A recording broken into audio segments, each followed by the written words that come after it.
Saying rotate.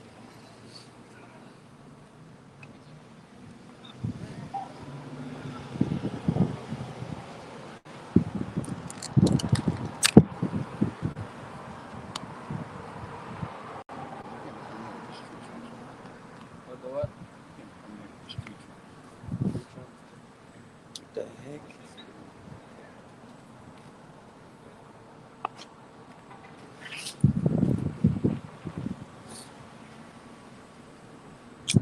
This shit's crazy, man. Your phone been acting up. Yeah, just now. Yeah. You know, Satan Right.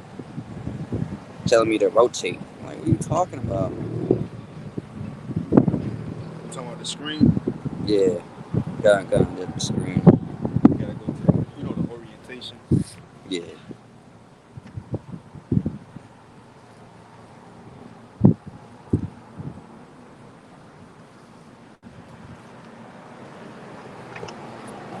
There we go. There we go. I tell you, man, Satan.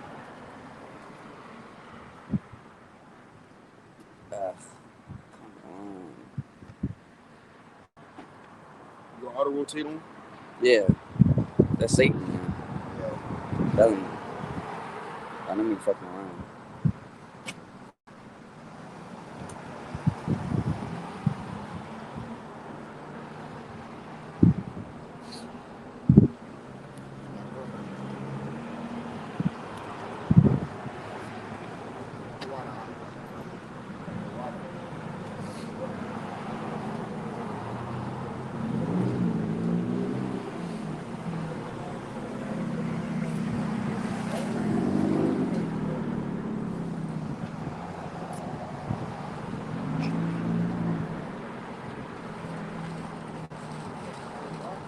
What the fuck?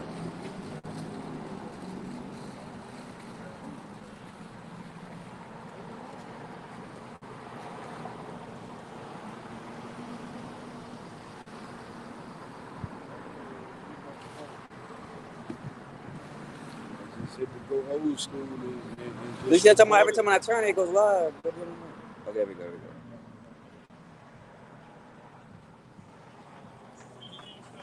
That's it. I know that's what I said. I said, come on, man. Nah, he can go live if it's vertical. And then he turns it horizontal. You seen that post that they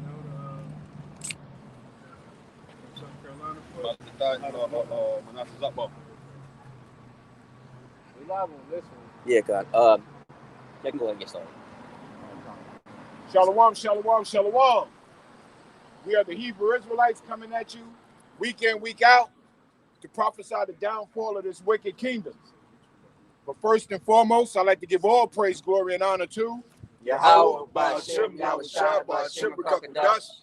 Number one is to the apostles of Great Millstone who rule well. Peace and salutations unto the elect of the nation of Israel. Let's jump into it. Can somebody grab the book of Psalms, chapter 14, verse 1, Baba Kasham? Because a lot of you people seem to think nothing's going to happen. A lot of you people seem to think that you're in the clear. Even though on a day-to-day basis you see your world crumbling around you at a consistent basis. It's not like things aren't happening and then showing themselves.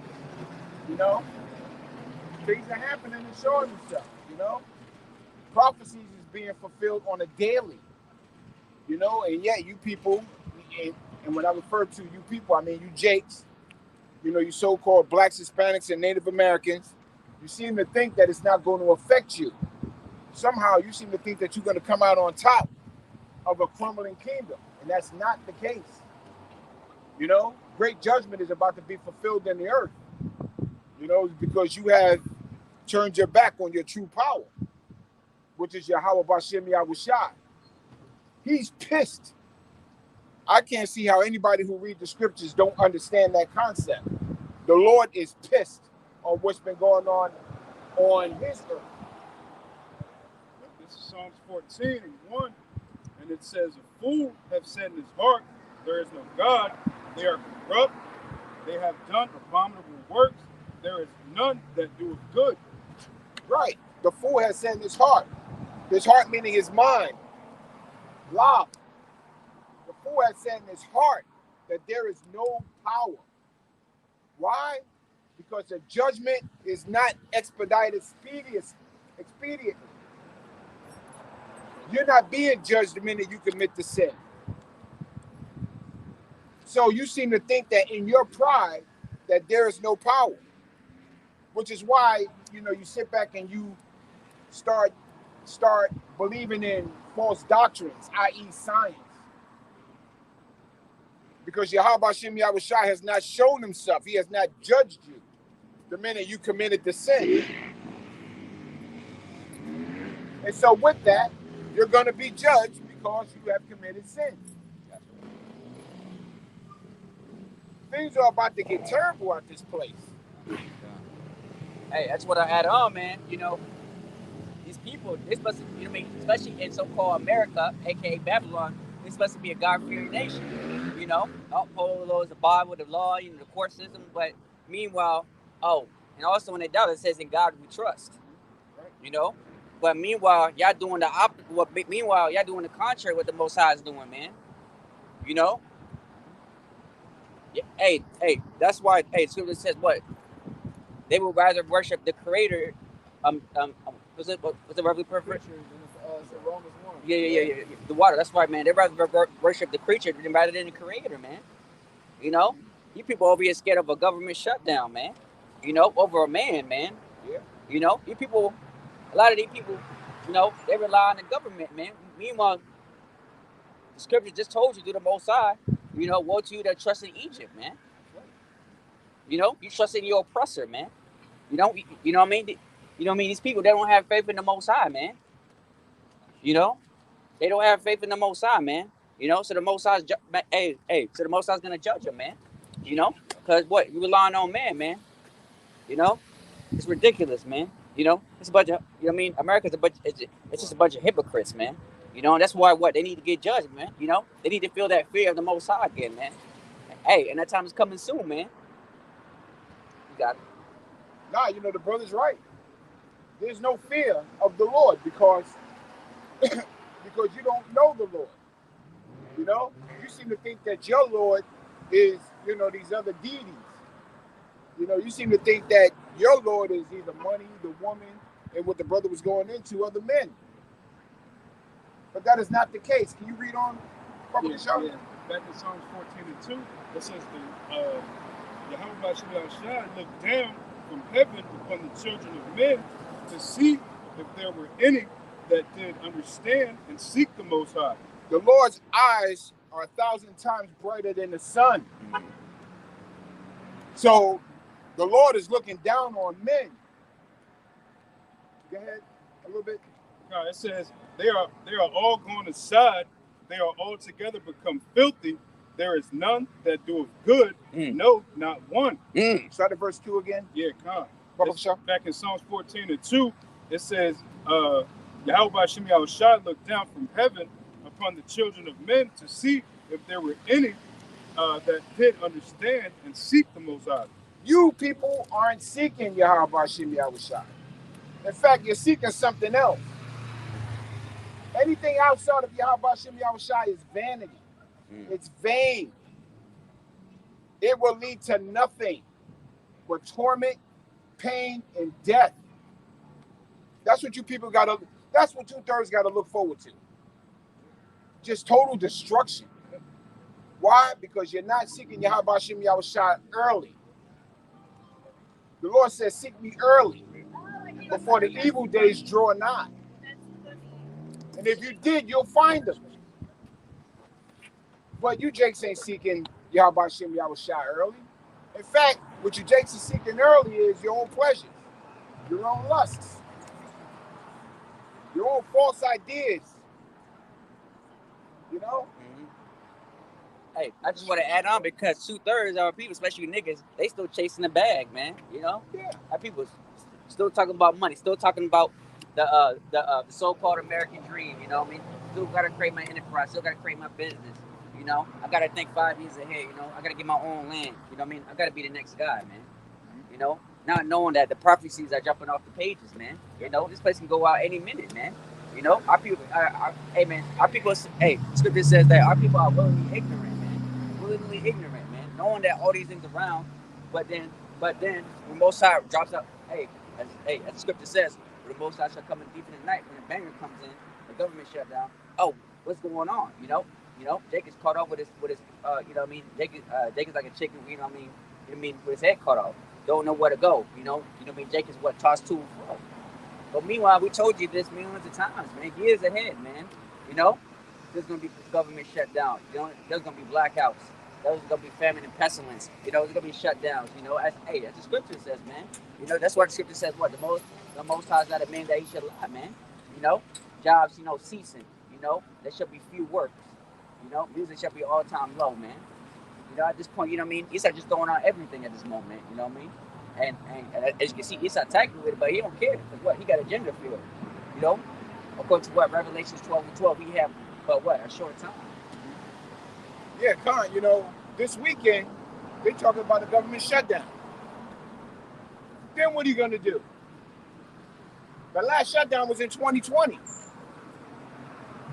and back then you saw how you Jakes were acting. Give me my money, crying on live TV, talking about how you can't feed your kids, you can't survive. And that was the example because he did it before that in 2019. But from that case to 2020 until now, you Jakes have absolutely done nothing to wean yourself off of this system that's about to collapse. Come on. Remember, they were giving people unemployment like 600 to 700 every week. Yep. That's the gift of rocking to sleep. Yep. You know what I'm saying? What the scripture said, a gift that destroys the heart. They're not gonna be prepared for that day, man. And don't be surprised they do it again. And make Jake comfortable. Jake was living it up. They weren't looking for no work. But every that Thursday you go to 5, they know about heart. What buttons to press? As long as it says it's been accepted, they know that 600 is coming every single week. But what's going to happen when you take that away from you? How are you going to eat? We know how you 2/3 going to eat. You're going to take the M to the O. Yeah, right. You know what I'm saying? This double A, he's not even talking about giving you extra money. That's not even in the conversation. But the conversation he's having now is the so-called black people are going to be hurt the most. He's telling you his agenda towards you Jakes. This devil has actually told you that you're going to get it the worst. And yet you people hear it and think it not to be true. Not knowing that it's judgment that's coming upon you. When are you people going to wake up and realize that this is not your rest? You are not supposed to be having fun in this kingdom. This was meant for you to remember where you went off to repent and turn back. If any brothers got any scriptures, Brother Bashar, bring them out. Yeah, I got one right here. This is Ecclesiastes chapter 8, verse 11. Because sentence against an evil work is not executed speedily, therefore the heart of the sons of men is fully set in them to do evil. Yeah, Khan, you people are in your pride. You commit the sin and you're not judged for it right away, so you think that you're in the clear. Somehow you think that the Lord forgot what you've done against him. Meanwhile, you people could go back and you can read the scriptures and say that the Lord is going to judge you based off your sins. How crazy is that? That's unless you don't understand what sinning is. Or that's unless you just don't understand the nature of Yahweh Hashem Yahushua. Pick one. Either way you cut the cake, you people are going off. You people have been going off. And you're about to get judged for it unless you repent. This is Ezekiel 12, starting at verse 16. It says, "But I will leave a few." I'm gonna start at 15. It says, "And they shall know that I am Yahweh, when I shall scatter them among the nations and disperse them in the countries. But I will leave a few men of them from the sword, from the famine, and from the pestilence, that they may declare all their abominations among the heathens, whether they come, and they shall know that I am Yahweh. Moreover, the word of Yahweh came to me saying, Son of man, eat thy bread with quaking, and drink thy water with trembling and with carefulness, and say unto the people of the land, thus saith Yahweh, of the inhabitants of Jerusalem and of the land of Israel, they shall eat their bread with carefulness and drink their water with astonishment, that her land may be desolate from all that is therein, because of the violence of all that dwell therein. Exactly. This is that remnant that Yahweh Shem Yahushua said that he will leave to warn you people. That's what we're out here doing, warning you, trying to give you the understanding of what's about to come. This is a warning. This is a siren going off in your ears. Because very shortly, when the famine hits, there's going to be monitoring of what you drink, monitoring on what you eat. You know, you actually might have a spoonful of something, of oatmeal in the morning, and that's it. Until that runs out, then what do you have?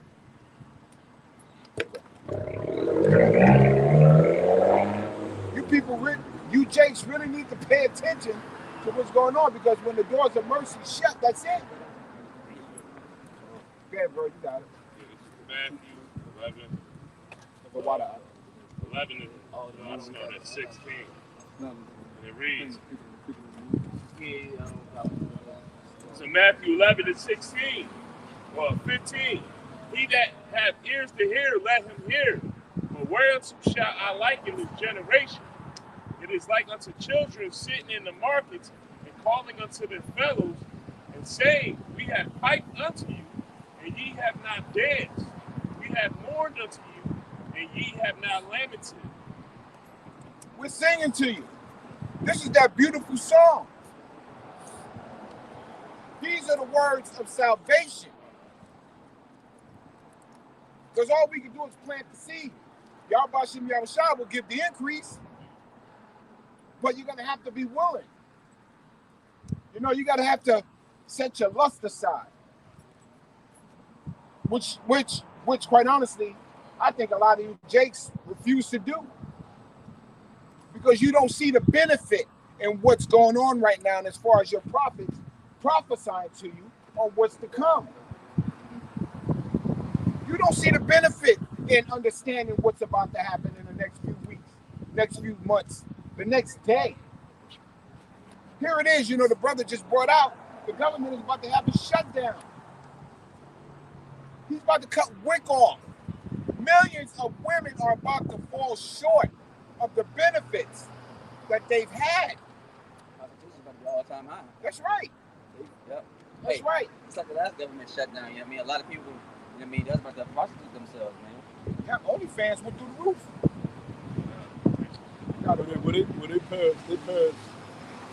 They recently passed a bill to keep the government open for 45 days. So, you know, I guess they're not gonna shut it down. But even when they do shutdowns, it can be extreme or it can be nothing. But yeah, they just passed the bill to where they're gonna try to keep it open for 45 days.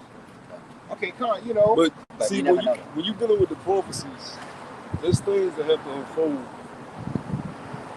for certain things to happen, right? So we're looking for the MOTB infrastructure.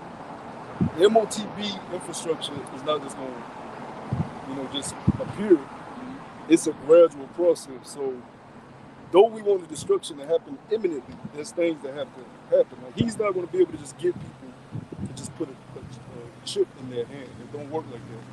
It has to be gradually eased in. Even with the whole CBDC system, when you look at the system and you study it, there's a lot that goes into it. These countries have to get operations up and running. Like, it's a process. That's why that's actually why the shit ain't up and running right now. But we know that we're very close to these prophecies because you got BRICS going live in November. All right, you got Saudi Arabia, and who's the other country that joined?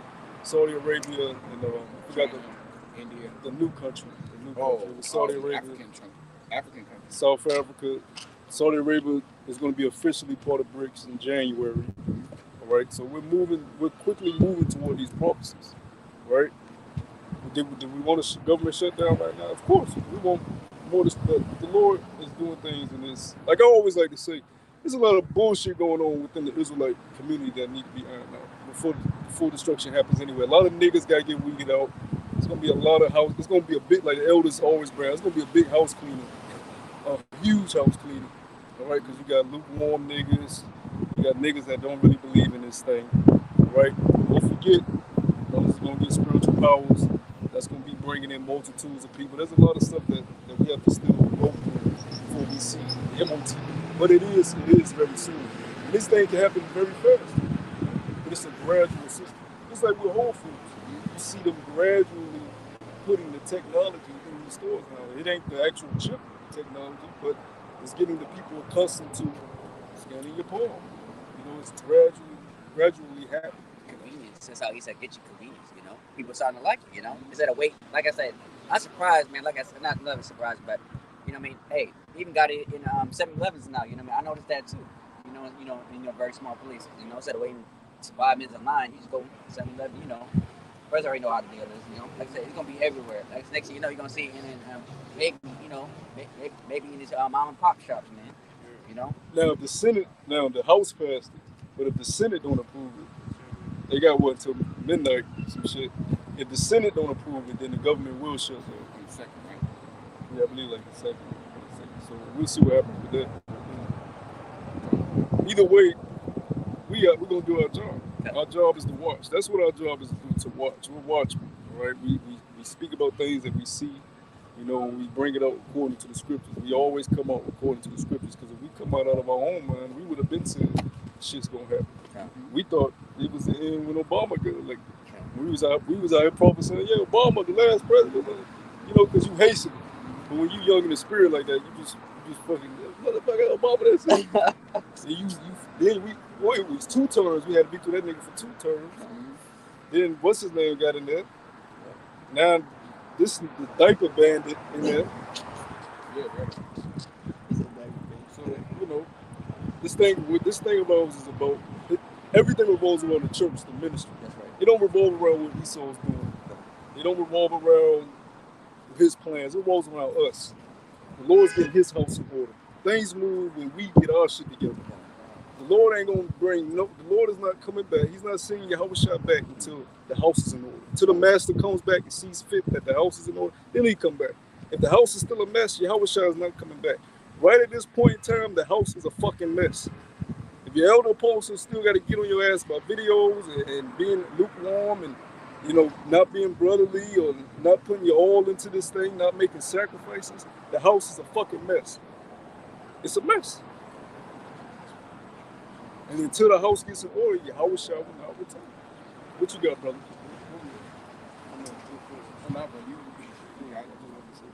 Yeah, because I wanted to get the house of Israel. Judgment must begin in the house of Israel. Let's go get it real quick. Yeah, yep. That's a good one. I think that's the aim of it, right? Sure.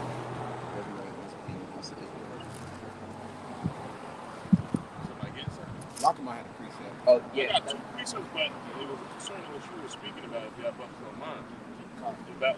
About Jake not turning down their lust. This is Galatians 5:16. It says, this I say then, walk in the spirit, and ye shall not fulfill the lust of the flesh. And you know, 2/3 the spirit they walk in is of this world. It's a worldly spirit. They're not walking in the spirit of Yahweh Hashem Yahushua, you know. We have, that's the difference between us and these 2/3. You know, we're fighting sincerely every day to gain that spirit, the spirit of Yahweh Shah, should say. And I got 1 John 2:16. It says, for all that is in the world, the lust of the flesh and the lust of the eyes and the pride of life. Read up a little bit. 1 John 2:15. Yeah. Love not the world, neither the things that are in the world. If any man love the world, the love of the Father is not in him. For all that is in the world. What is things in the world like recently? It was what my birthday fucking what was it, Friday? What's the day? Saturday? Yeah, yesterday. people, we was talking about in the chat earlier, people celebrate their fucking life. Right? They love, why? Because they love the things of the world. They like exalting the things of the world. They like gifts. They like, they like the whole aspect of being praised and having people around them and shooting one back. That has nothing to do with Yahweh Bashim Yahweh Shai. Where did Yahweh Shai have a birthday in the scriptures? A birthday party. Where's that in the scripture? But these are Christians doing this shit, man. And they celebrate all these days that Yahweh Shai did not even, it's not even written in the scriptures. And Christianity is a fucking joke in the first place. The word Christianity ain't even in the scriptures. The word Christian appears maybe, I think at the most 3 times in the New Testament. At the most. And that's a derogatory word, because that's not what Yahweh called his people. Yahweh named Jacob Israel. He didn't name Jacob Christian. That's what the Greco-Romans called the followers of Yahweh Shai. Christians. Derogatory. It's a derogatory name, and they're the followers of the anointed. That anointed God that says he's the anointed. If they truly respected us, they would call us for what we truly are. Yashar. We're not no fucking Christians, man. We Yashar, man. We don't come in the name of Christ. All you camps out there that love bigging up Christ. That's a demon that carries demonic vibrations. Most High in Christ blessed. Who is Christ? Who the hell is Christ? Christos. Even the nigga that they made him up from, he's just a fucking regular ass Edomite. He was the son of a pope. All right, and really, the deity itself, he didn't even go by Christ, because it really goes back to Nimrod and Tammuz. All right, sun worship, worshiping the sun god deity. That's why they worship him on Sunday. It's the same deities coming back. So you people are fucking hypocrites. You love the world. Christianity is what? Of the world. It's not of Yahweh Bashim Yahweh Shai. Go ahead, bro. For all that is in the world, the lust of the flesh, the lust of the eyes, and the pride of life is not of the Father, but is of the world. There you go. Because what's of the Father? Being a Hebrew, right? Well, first it started with Abram. Right? Abram had to step out on faith. Abram had to leave the world that he knew, because that's very spiritual in itself. Abraham had to leave the world that he knew to gain the new world. All right? And that's why, you gotta ask yourself, do you have what it takes to be a part of the Lord's elect? All right? That's why the scriptures call it.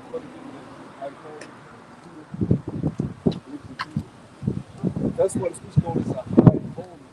Because, are you ready to make sacrifices for what you want? Are you ready to sacrifice time?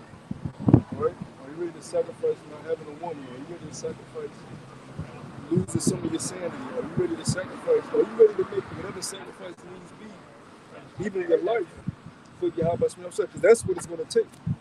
And if you don't realize that, you don't even read in the scriptures. Because every prophet, every disciple, they haven't had to give up their life to this, giving up their life to even be in good graces with their power. You think this is about looking cool? If you can't look cool to the world and serve the Lord. That don't go hand in hand. You got guys that still want to be cool to the world and be a Hebrew Israelite. That shit doesn't go hand in hand. That's enmity. Enmity with the friendship with the world is enmity with the Most High. They want to look cool and appealing to the world, so they gravitate forwards and still be. It don't work, and that's why you end up falling in traps, because you're still trying to play. You're straddling the fence. You're still trying to play both sides, and that's really what lukewarmness is. Because the Lord said, "I would rather you be cold or hot."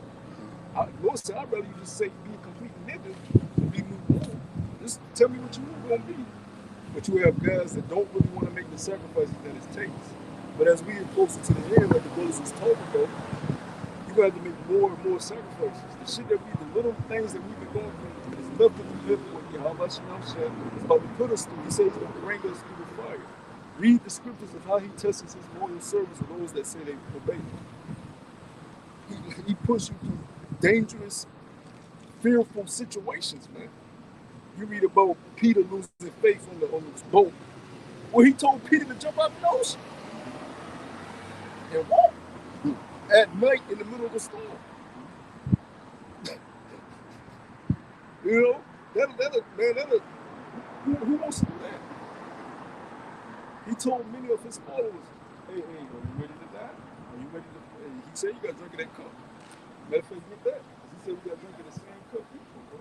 What's the cup he drunk of? Being scourged, mocked, beaten, laughed about. He wasn't looked at as a cool guy to be around. But Jake, you got these Jakes that come out of the world, build these little camps, all these little upstart camps that you're seeing now in the last past 3, 4 years, 5 years. All right? And they I'm cool. Look at me. Look at my hat. Look at my shirt. Look at my shirt with fringes on it. Nigga, that's not our customs. We didn't wear no shirt with no damn fringes on it back in the ancient world. The purpose of the garment was to cover our nakedness. Ooh, look at how I can still look like a dude in the world and still do the work. You care about how people perceive you, man. You're not ready to make little sacrifices. How the hell can you make the big sacrifices? You guys are fucking jokes, man. You don't know what it takes to serve Yahweh Shemel Shemel. A lot of people about to get a harsh reality. And that's why, beginning with Elder Buster Hall, they so hard on this, man. Because Jake really do not understand what they're hard on. Go ahead. This is Philippians chapter 3 and verse 14. It says, I press toward the mark for the prize of the high calling of Yahweh and Yahweh Shai HaMashiach. It says, let us therefore as many be perfect, be thus minded, and if in anything ye be otherwise minded, the Heavenly Father shall reveal even this unto you. It says, nevertheless, whereto we have already attained, let us walk by the same rule, let us mind the same thing. Yeah, like, just had Colorado lose the USC. Them niggas came back, but they was interviewing Deion, and one of the star athletes, he recruited his star quarterback, right? And he's highly talented. All the colleges want him, but Deion wasn't playing because he said he doesn't show up to meetings on time. All right, he doesn't know he's not studying the playbook. He's not studying the scheme. All right, so he got on him this week. This Saturday, he put him in the game. He did what he told him to do. He put him in the game. He showed up. But guess what he had to do? He had to make those sacrifices. He had to say, hey, I'm sorry, girl. I can't talk to you on the phone. I got to study the playbook. Hey, I'm sorry. I can't hang out, fellas. I got to be at the team meeting on time. Right? You have to sacrifice for the things that you want. You have to make time for the things that you want. So if niggas are doing it for themselves in the world, how much more us for Yahweh Shemel Shemel? All right? Look at these athletes where they got Canelo fighting Charlemagne. They had to make sacrifices to get to the point that they had. They didn't just wake up being champions. They didn't just wake up with belts on. They had to deal with a moment in time where nobody knew their fucking name. Nobody gave a fuck about them until the bright lights was on. You have to make the sacrifices. If you want to be the Lord's elect, you have to make sacrifices. Or the Lord is going to discard you. Go ahead, I guess. Come. The book of Matthew, chapter 20 and verse 20. Then came to him the mother of Zebedee, children with her sons, worshiping him, desiring a certain thing of him. And he said unto her, what wilt thou? She said unto him, grant these my 2 sons may sit, one on thy right hand and the other on thy left in the kingdom, in thy kingdom. But Yahushua answered and said, Ye know not what ye ask. Are ye able to drink of the cup that I shall drink? So she wanted her sons to be part of the elect number. She wanted her sons to be part of the elect number. But what did Yahushua reply with? Are you ready to drink of that cup? Yeah. That cup of persecution, the cup of pain, all right? The cup of sorrow, the cup of being ostracized from society. Not too many want to drink of that cup. People just want to serve the Lord and not partake in that cup, and it don't work like that. It don't go hand in hand. So that's why we give a warning to you guys in these other camps. It's not just to get on you and rebuke you. It's to warn you that if you keep following these Israelites that are not preparing you for the trial, test of your faith, I'm telling you it's going to be easy going all the way up to the kingdom. You're going to be in a very detrimental position Because if your teacher is telling you, oh, it's not going to be no destruction, it's not going to be no Jacob's trouble, it's not going to be hard times, it's not going to be famines, the dollar's not going to collapse, people are not going to be invading each other's homes, right? But the scriptures teach us time and time again, there's countless examples of famines, sedition of men, plagues. That's what happens when the kingdom falls. But for the sake of keeping your numbers, you don't want to tell people the impending danger is going to befall them. I just want to add on, it's like, when you read the stories about our people, when basically, disaster happened, our people used to mourn, they used to dumb their heads and also fast, before the dangers came, just to be, when you say through the Most High, man, it's like, that was our custom, when something was bad happens, we always fast and we always, we put our head down, we're done with sand or dung, just to humble ourselves, man, before the dangers came. But, clearly, we've basically fallen away from that, man. We're going to show you that the times we're in are very serious, man. That's one I on today. Yeah, that's why, we humbly come out here. We don't try to look fancy. This is not a fucking who can look the best Israelite contest, man. That's not what we come out here for. See, we try to look fancy. We come out here to do the work, man. You prophesying sackcloth because sackcloth represents what? A state of mourning. That's why you come out in humble attire, because we're in a state of mourning. You don't come out trying to be the fucking best dress and try to be cute. That's of the world, man. Scripture said before you are exalted, you have to be obese. And a lot of guys have not really been obese yet, but you will. You will, and you're not going to like it. We'll see if you pass that test and the Lord really abases you, man. Because a lot of you still like looking cute, you still like being liked by other people. You don't want to be disregarded. The scripture said, our Lord didn't even have a place to lay his head. He didn't have no plush crib laid up in the penthouse. He didn't have no shorty kicking it with him, boosting his ego, making him feel like he a man. He didn't need that. He knew who he was. With all that. Go ahead, bro. Are ye able to drink of the cup that I shall drink of, and be baptized with the baptism that I am baptized with? They say unto him, we are able. And he said unto them, You got guys being I've been in 10 plus years. Nigga, Jeremiah prophesied like 5 different things. With that vain glory, man. This a light work, man. It's a light. What's going on, man? All right. Doing all right? Ain't in there, you know that. Yeah. Hanging in there, man. Let me keep moving, man. I hear you, bro. Take your time. You can tell that he's humble. Yeah, they want that vain glory, man. They not, what we said earlier, you gotta be in the right spirit. You're in the worldly spirit if you want glory on this side. What we said in video, the meek shall inherit the earth. You're not moving in the humble spirit, you're in the wrong spirit. Is there any given time? What the scripture says, it's a different thing to fall in the hands of a living power. And the Most High can take you out of here in your vain glory. 1 second you think you're the man, you feel like the man when you walk through. Second later, poof, you glory. Even if you've been in this thing for a year, then you got guys that be in this thing and boasting the fact that you first come in the truth and you hasten, you telling the Lord to come back now because you just woke up. That's prideful. Because you feel good about now you got some confidence. Because now you know you're special. Oh, I found on Yasha Allah. So now you want to be a part of the camp because it make you feel good about yourself. You got some self-esteem. Now the Lord got to come back on your time because you just woke up. It don't work like that. You have to endure. You have to go through trials and tribulations and have your impurities broken down. You have to be stripped naked spiritually. Because to be stripped naked is to be shown your shame. You have to be stripped naked spiritually within the eyes of the Lord. So he can get all the kinks and impurities out of you. And if he put you through that fire and you start melting, this shit ain't, he can't withstand the fire. But if he put you through that fire, you come out sharp, you come out polished, you know, oh, I can do something with that. Put that over there. You know? You have to be willing to just sit and ignore.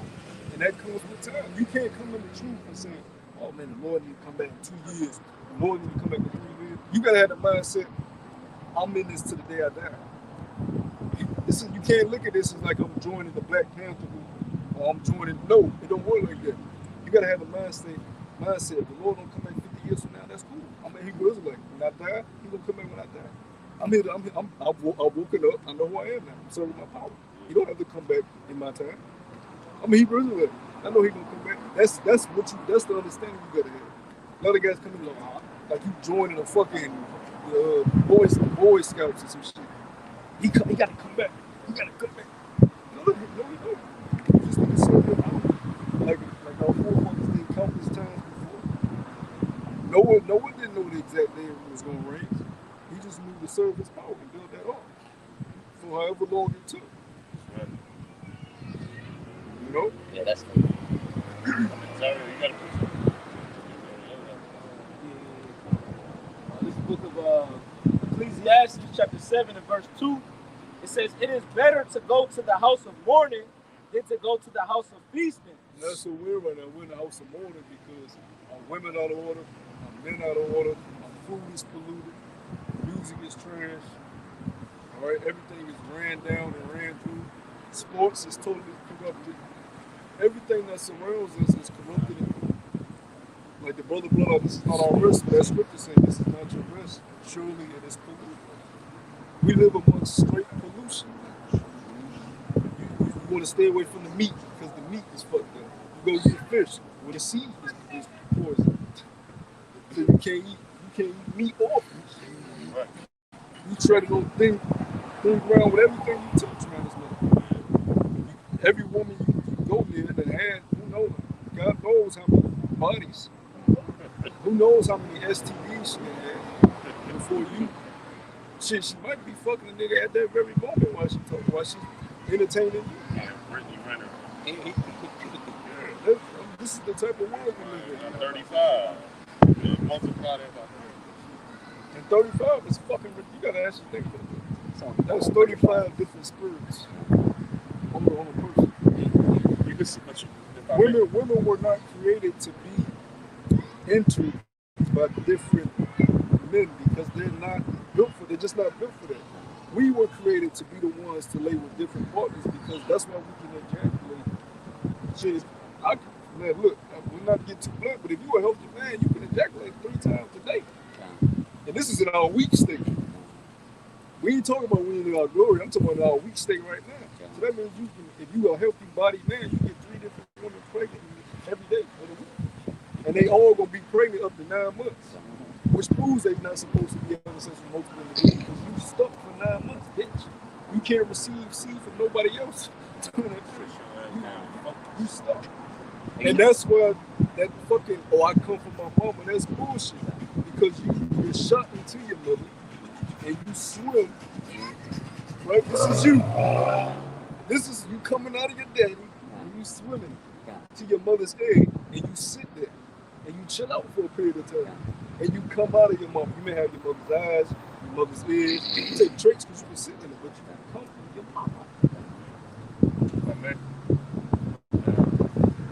We learned that when you shoot up in a woman, that DNA is left on her brain. That's scientific fact now, right? Now people talking about the Brittany Renner interview. I went into I just wanted to see the comments. A lot of people saying, yo, she might have a personality disorder. Because she'll be cool for 1 second, then she'll just start raising her voice and snapping. That's all them different spirits of all them men shooting up in her. You know what I mean? She has literally demons and different personalities from all these different traits from the DNA from all these different men. That's why she's wigging out like that. That's why these women only need to lay with one man. That's one reason why. A woman should only be with one man. We about to get Brittany Renner. You know? Because I know brothers that did see the video, you've seen it, right? She be trying, Shannon be trying to talk to her nice and calm. She start off calm and just get mad, get angry and starts blurting shit out. And then she'll laugh and get angry, you know. Women shouldn't be with more than one man. She's bugged the fuck that. She sat there. She said she slept with 3 dudes in one day. But look what it made her. She's clearly out of it. Clearly mentally sick. This is why we need your house shot to come back. Straight up. Because our women are strict, crazily out of order. Men too, don't get me wrong. But that's a perfect example of why you shouldn't be a harlot out. Yeah, That's how she moves. Oh, Yeah, we love to read. I do it as an effect, and also, like I said, living in East society now, now you got different concepts or avenues for you not to get pregnant anymore. Now you got the condom, now you got birth control. So like I said, people just sleeping out of one without even, of course, there's still small chance, but now there's a higher chance of you not getting pregnant now. Then they got that artificial insemination bullshit. Yeah, You don't know who the fuck is. What DNA is getting put in? That's fucks. You say again? Sperm banks. Yeah, that's crazy too. You don't know what's getting put in you. You can design the child. Yeah, it might have been a lazy ass serial killer that's going to sperm bank because he needs money. You know what I mean? Yeah. Hey, it's crazy though? Like I said, a lot of those women that be getting pregnant are those dykes. You know what I mean? Where they go to? They go to sperm break and they try to get them eating my sperms, man. Like you see with dyke babies. It's like these dyke women with these white light skinned babies. Like that she got from the sperm bank. This is the book of Tobit, chapter 7, and I start at verse 10. It says, "For it is meet that thou shouldest marry my daughter. Nevertheless, I will declare unto thee the truth. I have given my daughter in marriage to 7 men who died that night. They came in unto her." Those familiar with the story, one of those men died. It's a demon. She was what? She was possessed by that She demon. was possessed by a demon. Why was she possessed by a demon? Oh, because she had all them spirits. It says, "I have given my daughter into marriage to 7 men who died that night. They came in unto her. Nevertheless, for the present be married." But Tobias said, "I will eat nothing here till we agree and swear one to another." Raguel said, "Then take her from henceforth according to the manner, for thou art her cousin, and she is thine. And the merciful power give you good success in all things." Then he called his daughter Sarah, and she came to her father, and he took her by the hand and gave her to be wife to Tobias, saying, "Behold, I take her after the law of Moses, and led her away to thy father." And he blessed them, and called Elkanah his wife, and took the paper, and did write an instrument of covenants, and sealed it. Then they began to eat. After Raguel called his wife Edna, and said unto her, "Sister, prepare another chamber, and bring her thither." When she had done as he had bidden her, she brought her thither, and she wept, and received the tears of her daughter, and said unto her, "Be of good comfort, my daughter. The Lord of heaven and earth give thee joy for thy sorrow. Be of good comfort, my daughter." Yeah, now you go into the said those men that later would have died. Every story you read in the Bible has a spiritual under connotation to it. So the scripture says what? Right? Those two go hand in hand. You look at somebody like Brittany Griner, she got demons on her, of course, but the men she dealt with got demons on her. That goes hand in hand. So if you lay with a woman like that, guess what? What does the scripture tell you?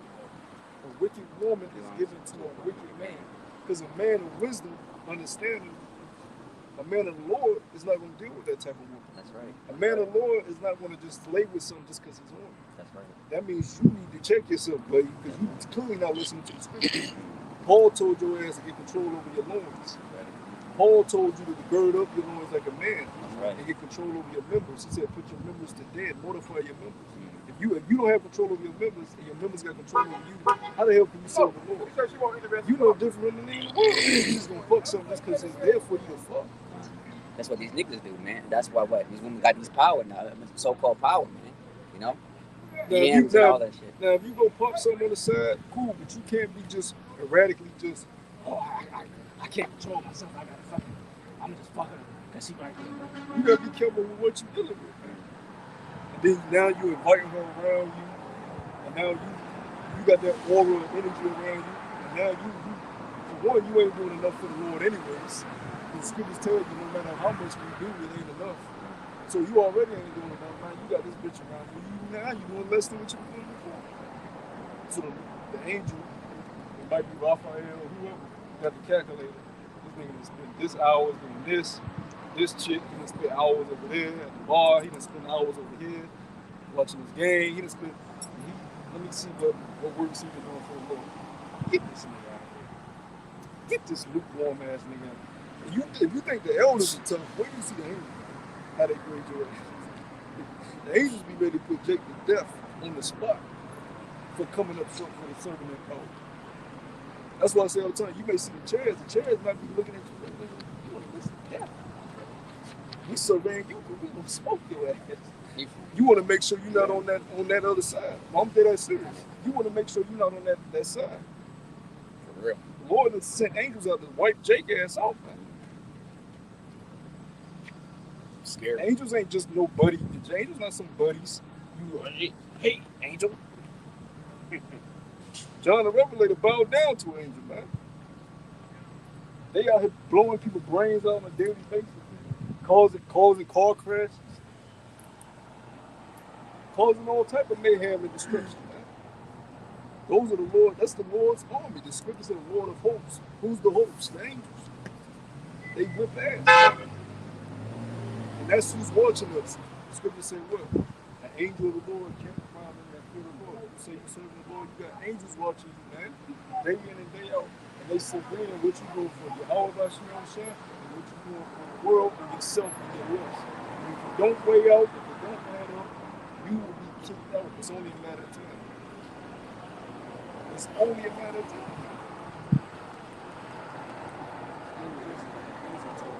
How you get fired on your day off? How you get fired on your day off? I did the work. I think I did enough work. I'm good. Nah, man. Then you'll get to the point you proclaiming people's deaths. Then it don't come to pass and you just acting like you never. Like that's a different level of insanity. But that's what happens. The Lord don't want you. He put a demonic spirit. This is the book of Tobit, chapter 6, and I'll start at verse 11. It says, For to thee doeth the right of her appertain, seeing thou art only of her kindred, and the maid is fair and wise. Now therefore hear me, and I will speak to her father, and when you return from rages, we shall celebrate the marriage. But I know that Raguel cannot marry her to another according to the law of Moses, but he shall be guilty of death, because the right of inheritance do appertain to thee than to any other. Then the young man answered the angel, I have heard both Azarias that this maid have been given to 7 men who all died in the marriage chamber. And now I am the only son of my father, and I am afraid, lest if I go in unto her, I die as the other before, for a wicked spirit loveth her.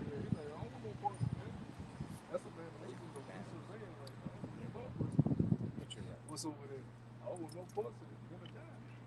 But men die every day dealing with these women, not just physically, because that happens too. A woman can get you locked up, a woman can cause you to get shot, stabbed, on everything. But spiritually, these men are dying over these women.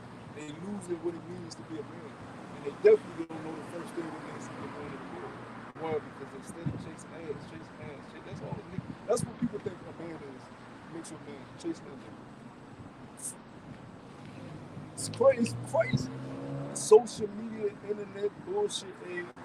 Everybody looking at each other, lusting after bullshit, lusting after material things, lusting after a woman. None of that leads to your salvation. None of that leads to you reaping the reward when Yahweh Shah comes.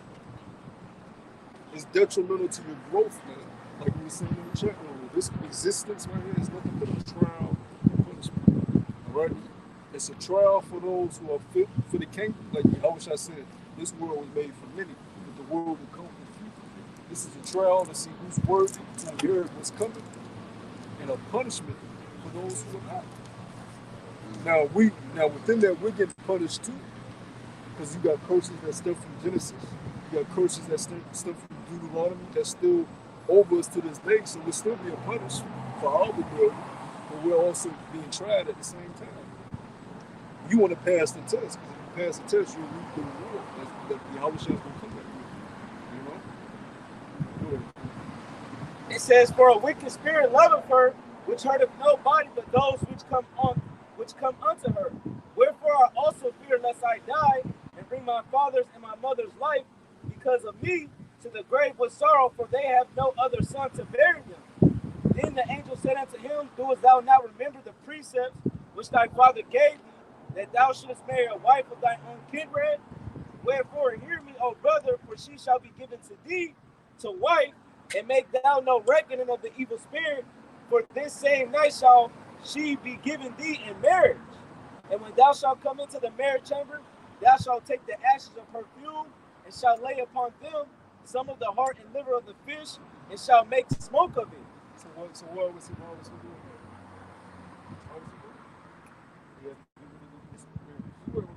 Lord ain't telling him to label it and have a right? It says, verse 17, "And the devil shall smell it and flee away and never come again anymore. But when thou shalt come to her, rise up both of you and pray to Yahweh B'Shem Yahushai, which is merciful, who will have pity on you and save you. Fear not, for she is appointed unto thee from the beginning. And thou shalt preserve her, and she shall go with thee. Moreover, I suppose that she shall bear thee children." Yeah, Now, so the Lord said, that's a key thing he said. He said she was appointed to you from the beginning. So whatever you have appointed to you has already been set in stone. You can't make yourself a higher number in the 144, or I'm this rank right now, so I'm going to do this. No, it don't work like that. Yahweh B'Shem Yahushai knows who's who. And it don't matter what happens to you in this current existence. You are who you are ordained from the beginning. You may be 244 in the ranking of Yahweh B'Shem Yahushai's government, but you may be, nobody may not ever see your face in one of the camps. But Yahweh B'Shem Yahushai, as he esteems that brother very greatly, he sees what that brother's doing in his off time. He sees the work that he's putting in. So you can't take away what's been ordained for a brother. No matter, even if he came in at the last second. The scriptures speak about the penny. We all receiving the penny. You don't know who's who. Oh, this is top. It's like You don't know who that is. The camps are to teach you order. The camps are to teach you discipline. The camps are to teach you humility. Not to teach you to boast in your position, who you think you are. The scriptures say a man should not think too highly of himself. The Lord's thoughts are not our thoughts. Go ahead, bro. Finishing off, it says, "Moreover, I suppose that she shall bear thee children. Now when Tobias had heard these things, he loved her, and his heart was affectionately joined to her." So they became together, man. The Hebrew word for Levi is loya, which means join unto me. So they joined as husband and wife. They became a flesh, man. After they was consummated during that in the marriage chamber, you know. And they also had the writing in of the covenant of what Esau tries to use today, for the marriage certificate and things of that nature. Man. That's heavy too, because that's heavy. You said it because, like you said, covenant, lawyer, join. How were we joined to Yahweh? The Levites. Mm-hmm. They were in charge of the tabernacle. They were in charge of the ark. They were in charge of the sacrifice. Right? So that goes hand in hand. Marriage and covenant. Right now, the Lord can take a woman. That's a good example. The Lord can take a woman that's been a harlot. Look, that's an easy thing for the Lord. He did it with what's her name? Hosea, but I'm talking about when Yahweh Shai came, the woman that was by the snake, Maggie, they was by the snake. He said, y'all, whoever that sin cast the first stone. So he took her.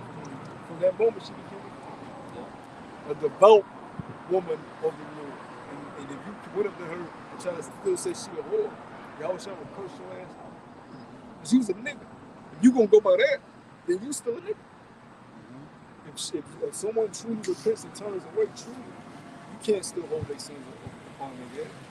Because we all sinners and come short of glory. Right? Some of the women you may get, when Isaiah kicks in, 7 women shall cleave to one man.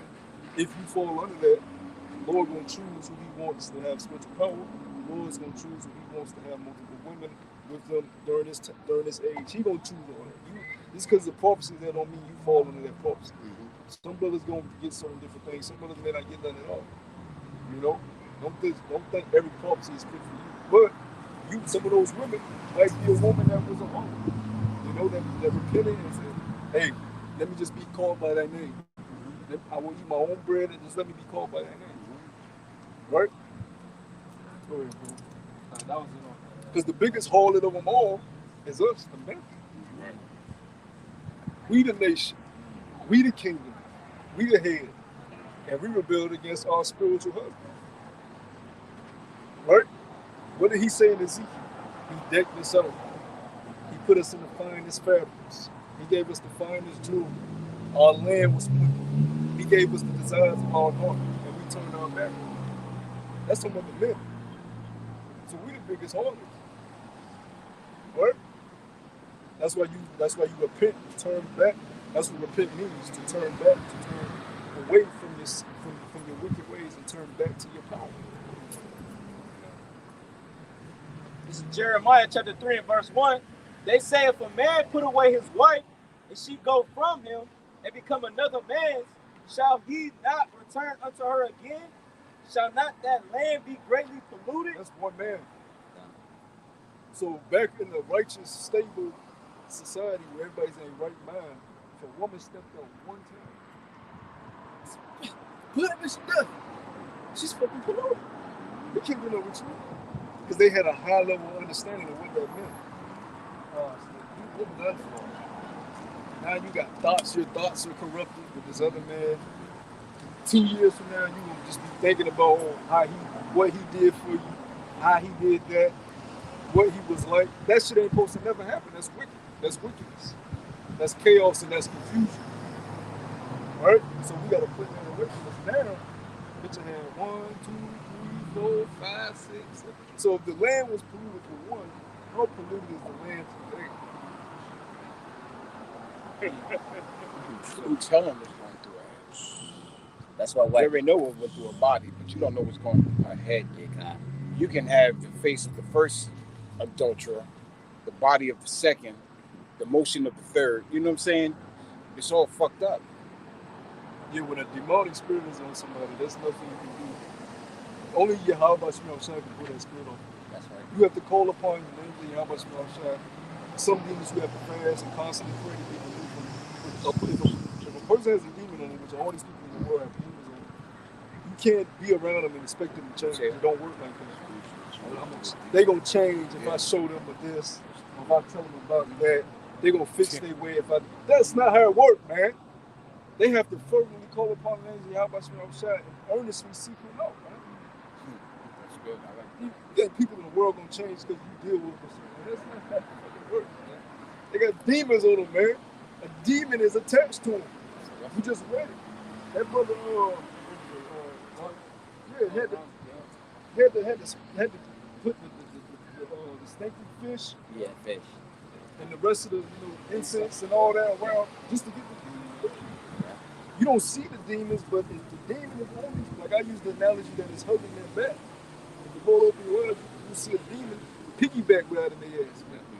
it. Like a shirt. Yeah, motherfucker, the piggyback right in their ass. I don't know if bros know the movie of it, but it's this movie going into this guy. He was at the restaurant, and basically he could actually see the demons on the people.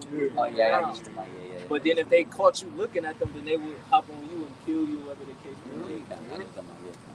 Yeah, that's what the Lord can reveal a lot of things to us. We'll give it to God.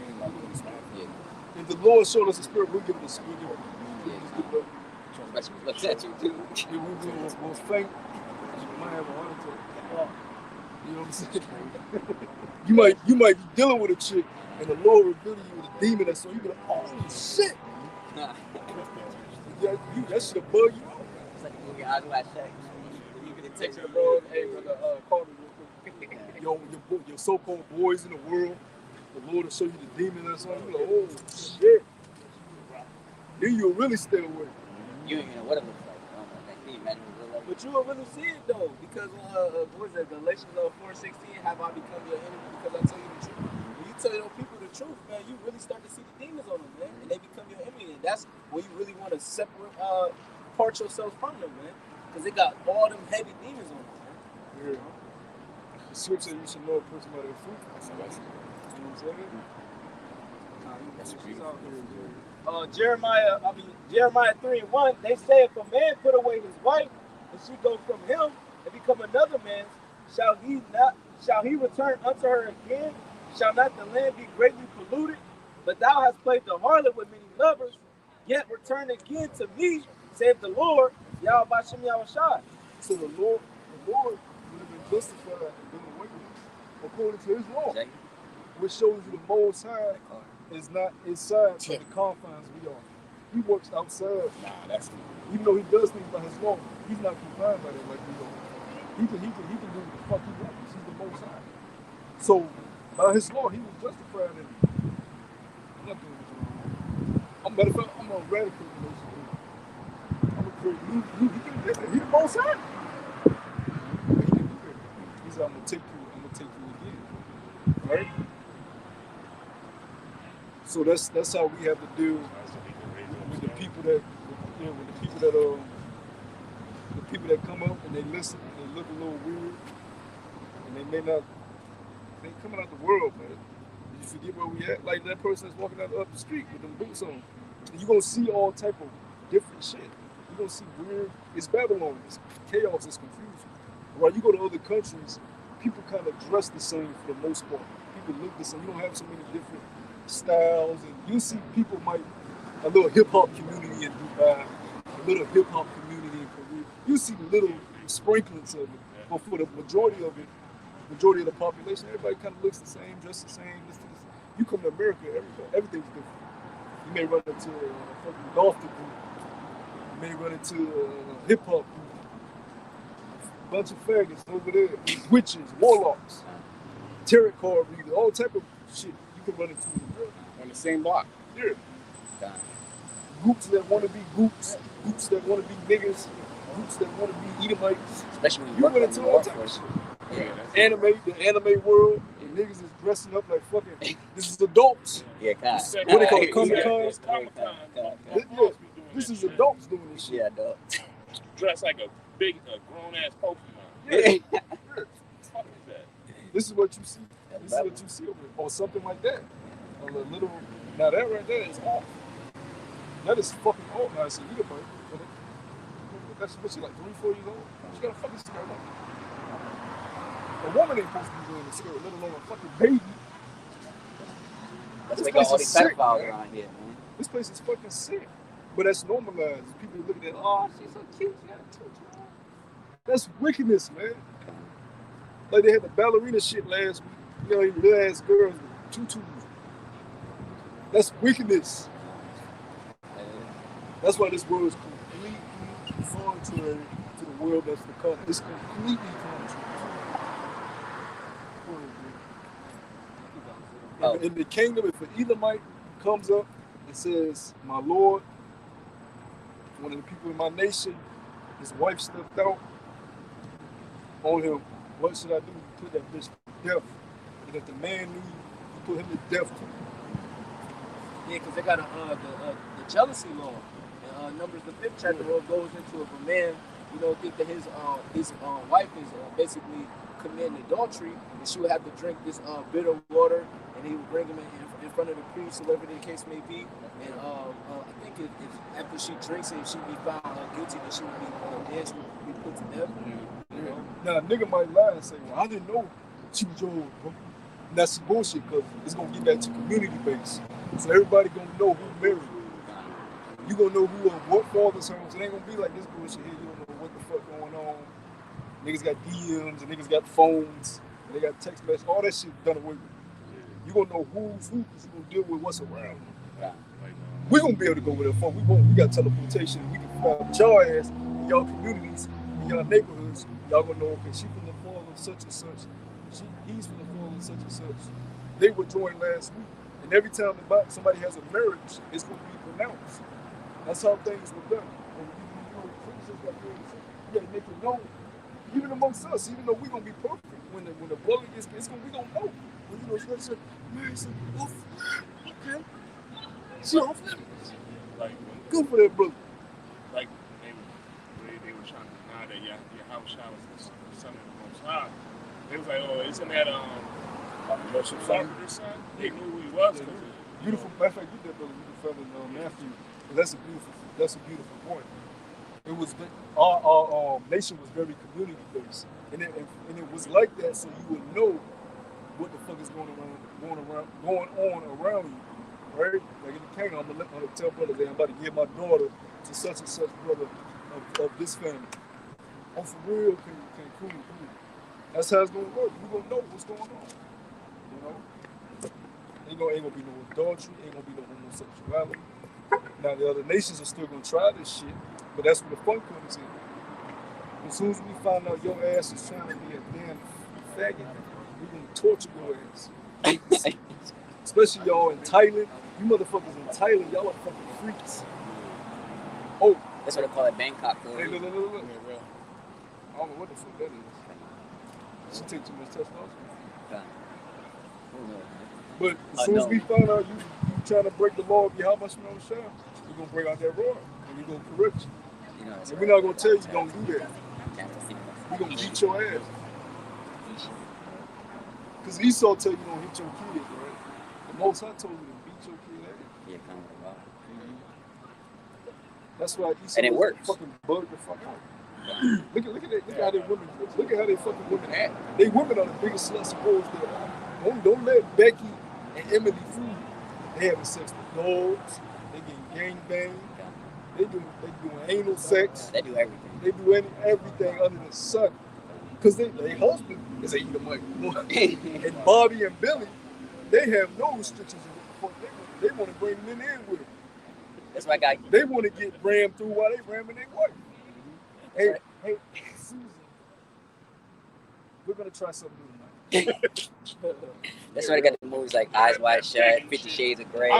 He's like, he wants to get rammed. That's what we're gonna do. Susan. Okay. She's gonna get it.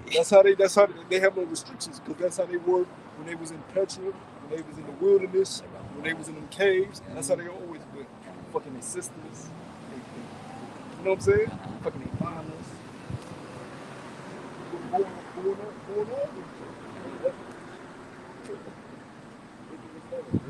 That's why they beat.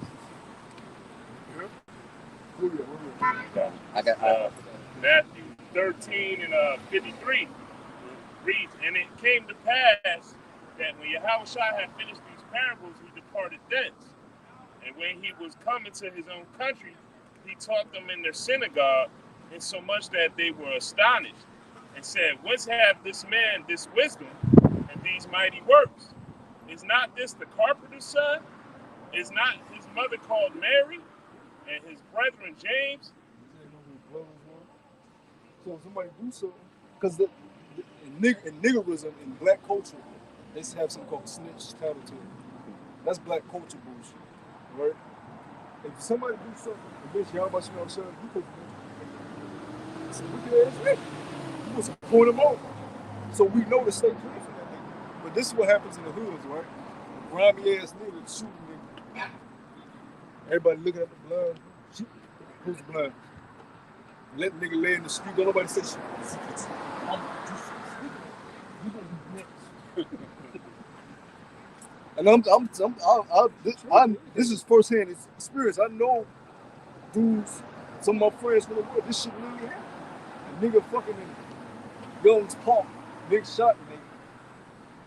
And then people go by spitting on everybody. Don't say shit. You supposed to. The nigga said 213, and we all see it. The community comes together. Yep.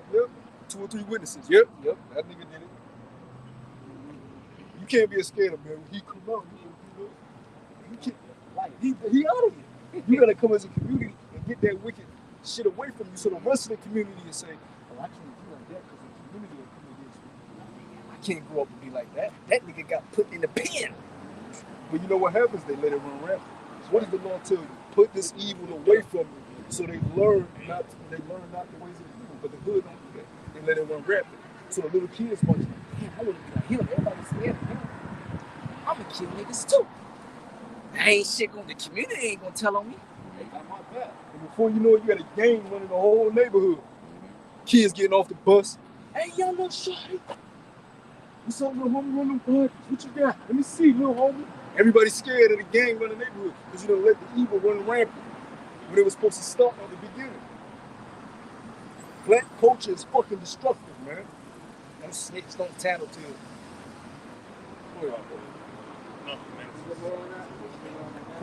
I'll just finish it.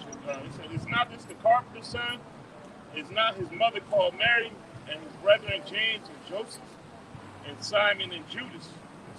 They knew it all. That is the nail on the head. That is the nail on the head. It was community based. And that's what we're going to get back to. Even down south, it's still a little bit like, but it's losing it. Because society is so fucking bad now that even down south is losing it. They don't even know their neighbors now. But when I was growing up, and I go back home a lot, South Carolina, man, you walk down the dirt road, they know your grandma. They like, oh, you son. They get your, and make sure you behave. I'm gonna whoop you, I'm gonna spank you and tell them that they'll hose it down, spanking your ass. I dealt with that shit. Yeah, that's how it is. My daughter's family down in Middlesex. Yo, and you could be 15 minutes down the road. They know who everyone is. I used to get they ain't see somebody in a long time they grew up. Yo, you such and such. They know. How old you now? You gotta be about 17. You know, they know everybody. They know. I used to get dropped off at people's houses. They just left me with them, but they knew that everybody knew each other. It wasn't like we know them, They know their jobs. They know all that shit. Yeah. They know all that shit. You get off the school bus and your parents can't make it. Your neighbors will come and get you. Neighbors will whip your ass before your family. But that was in the fucking 90s. That's when people were still a little bit, a little bit still sensitive. Now you can hang the fuck up. Don't nobody want to. You can't leave your different kid at nobody else's house. You crazy. Everybody blow the fuck out of their minds. Drugged up, stressed. Society. Credit. They know your mom. She get paid in 2 days. So here, take this. Yep. You know what I'm saying? Yep. Hey. That's how we operated. We operated as a community. We operated as a community. It wasn't no every man for themselves. Basically, the whole community raised the kids, really. That's really how it was. This place if I may real quick, this place is rude because when we was coming up, if say we going in the store right here, the other lady was behind us, what we did, we opened the door and held the door for her. And where I work now, man, these young boys don't give a damn about no older lady or no woman or nothing. You know what I mean? They rushing right in front of them, all that. You know what I'm saying? Bumping them out the way. You know? Let's say it's called chivalry is dead. Yeah, that's what I'm just saying. I mean, of course, we know now that we're in the truth. We know we are we are more important. But I'm just saying, this place is wrong, man. It's an all man for themselves type of time. Yeah, it ain't got nothing to do with shooting. It's no etiquette. That's another thing you have about shooting. Teaches us proper etiquette. Oh yeah. How to eat when you around somebody. Even the stupid speak will not be munching. I was like, got my custom. Jake be doing that shit. No home, and that's okay because you coming out the world, so you gotta learn over. You know what I'm saying? You know how to speak to somebody. You gotta learn the etiquette because we're the royal of the royal. Don't let them people over there in Europe treat you. We are the esteemed royalty. So there's a proper etiquette that we do with one another. All right? Just like if you sit down and something gets passed around and you're the first one in here, you don't just take it and, this one lands. No, you take it, pass it down, pass it down, pass it down, pass it down, pass it down, pass it down. Okay, everybody else good? Okay, I got mine, we're good. Yeah, nigga, first in line. Thank you. I don't give a fuck what happened behind him. What's that precept? The love of many shall No, wax not cold. that. No, you know, the precept is, you know, like, would he leave any grapes? Oh, let me Yep, because that's Esau. You know? And if you happen to not end up with anything, when that all shit is, then you would expect a brother behind you to break bread with you. You know? Like, brother, I got time to break bread. You know? Just like when we was paintballing. We ain't just, when you run out of bullets, you just out. Shoot it. No, we was sharing. Because that's how that's proper etiquette. You know? Yeah, but hey, real quick, when there was a shortage on toilet paper towels, you see how these people's doing? They loading up. They had to get to the point where the stores had to say 2 per customer. You know what I mean? Because they weren't worried about the next person. They just let me get mine. You know what I'm All saying? that Christianity shit went out the window. Yeah. All that Marvin said. Right. I see one clip, the bitch had a cart. All that was in the cart was tissue. It was part, and the lady said, "No, give me one." I said, "What the fuck?" The store manager had to say, "All right, yo, sorry, let me get it wrong." Fuck that shit. I was like, fuck. And She ain't gonna get one else. She fighting with the back. Get the fuck out. Like, these people look. Hey, like I said, it's so bad. Like I said, even during Black Friday, a lady actually stole a present. Stole something from a child, man. She actually snatched a present from a child, man. For to show you, man. She snatched a present from a little kid. Yeah, little kid. That was crazy, man. Like I said, no respect. Like you said, as the scripture says, when you show wax cold in those days, they don't care for your child. No respect. This place evil, man. Go ahead, Ayos. Con. The book of Jeremiah, chapter 49 and verse 9. If grape gatherers come to thee, would they not leave some gleaning grapes? If thieves by night, they will destroy till they have had enough. And that's Esau. What speak about his soul? He has an insatiable soul. He can't be satisfied. So he'll go and conquer land. I got the land. I want the people. I got the people. I want their kids. I got the kids. I want their food. I want to put them in. I got their food. I want their minds. I got their minds. I want their soul. I got their soul. Fuck. He just keep going. He can't be. The scriptures tell you he has an insatiable soul. He has an insatiable soul. He can never. That's how the Lord created his villain in this movie. It's a villain that can't be satisfied. That video on YouTube, I was talking about the man that destroyed the earth. You know, that's his whole mindset. He's so greedy. He won't stop until the world's gone if the Lord didn't come back. You know, he would tear the whole world up. If he still had reign forever, he would just destroy everything. That's why, and that's another reason why we know that the Lord's definitely coming back soon. Because look at this place, yeah. There's no order. Everything, Babel, Babylon, everything is just mixed up, confused. I got it. He loves it. He loves his soul loves you. You know? But we're not supposed to be like that. We're content with what we have. If we get a little more, we know that we're blessed. You know? If we get less, we're like, damn, we're going through a hard patch. That's why the scripture say, give me not too much, give me not too little. Give me enough, to keep me established. But sometimes you may get a little too little, but that may be a test. Sometimes you might get a little too much, and that might be a test. You know? So you might get let's say you get $100,000 in your pocket. What's the first thing if a brother get $100,000, what's the first thing a brother, not a nigga. What a brother gonna do? Okay, that's the first thing you do. That's the first thought that should come into your head. Tithes. Okay, what I got left? Okay, the brothers in my camp. I get my tithes. Now the brothers. So I can divide that brother gonna do some bullshit, so I give him just a little more. I'm straight with my expenses, and I got a little more for some treats that I'm like, yeah, I'm good. A nigga, oh, I got $100,000. You text me. Your message delivered, but it ain't real. You calling. This number is not reachable. Bro, you seen what's his name? He don't show the Yeah, Ruth Chris that never gave him no, you at camp, you see him drive by. And the fucking, you know what I'm saying? The Tesla. Yeah, Tesla. You know? You gotta put his head down. You gotta put his head There's a down. nigga for you, man. Yeah, he's funny. You're like, damn, you get a little money, but you must down the line, you ain't broke. Yeah, God. Now he trying to get back with the brother. That's a nigga.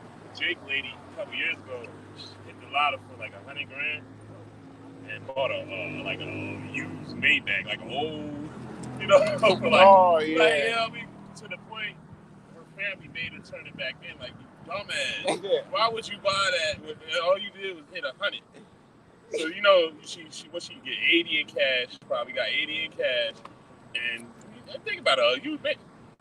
It must have been tore up because she paid like 60 for it. Oh man. It must have been, lemon. Yeah, you got You can make that in a year. Yeah, but that's just a Jake for you. Maybach music. They want to shine. They got to shine. You know what I mean? Now the smart thing to do if you win for $100,000, make sure your bills is paid for. Make sure your kid, make sure your kid's straight and keep Your woman tough. the last person to get anything if she get anything. Yeah, God. She's for one, your woman shouldn't even know. You shouldn't even tell her what the fuck Right. you Don't tell your woman all your business, yo. The first people you tell, when you gonna tell the brothers, they be like, brothers, we good. We straight for a minute. Brothers, you good. We Don't worry straight. about shit. What you need, brother, you good? Let me know. I'm good, brother. Nah, here you go. You know what I'm saying? Let me know if you need more. Because we good over here. I gave you last week. You know? That's like we say all the time, man. Really, the elders shouldn't even have to work. But see, the elders got a lot of time. They got a lot of downtime. They'll tell you they got a lot of downtime to do it. That's how it's supposed to be. So they can keep it going. Let us know that times are going through. Things is being taken care of for the body. That's what scripture says. Wisdom is a defense and money is a defense. Like I said, if you have money, you gotta know how to use it. And if you be in the truth long enough, you'll learn that shit ultimately. Like one brother may have it for 2-3 years, then then that brother be down for that 2-3 years, and you be able to help that brother. That's how it works. But we've seen instances where dudes get a lot of money and get the fuck out. When they get a better job and they're just gone. They're spending less time amongst the brothers, they're doing less work, That's why you don't want too much and you don't want too little, you just want to do, but if you have a little more, the brother knows what to do, Pay your tithes. Your tithes, that's the first thing you do. That's the first thing you do. That's the first thing you're supposed to do anyways, even if you don't get paid. The benefits you get behind paying your tithes, man, you might not see it or realize it, but knowing that you're giving to the brotherhood is your first demonstration of love. But one of the first demonstrations of love with tithes, bro. You pay your tithes. Because people, the Lord knows men survive off what? Money. He knows that's how you survive. He knows that's how you pay for your place. So that's what he tried you at too. You stingy with your shit.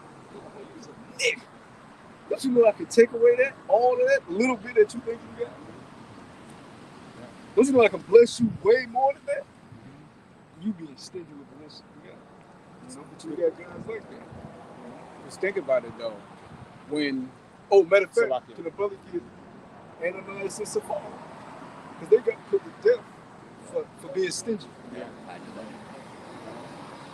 Peter said, "What the fuck, niggas? Y'all been keeping the money back." And then guess who's behind it? Bringing it over behind it. The whole thing. Oh, the woman, yeah. The woman. It's always the woman. Because you got to understand, brothers, a lot of the disciples, they didn't have a place in their head. The church need help. But here it is, you're hiding. You a couple. You like, damn, Ananias, you got some bling bling on your finger, bro. You got a new chain? What's going on, Ananias? I know where you work.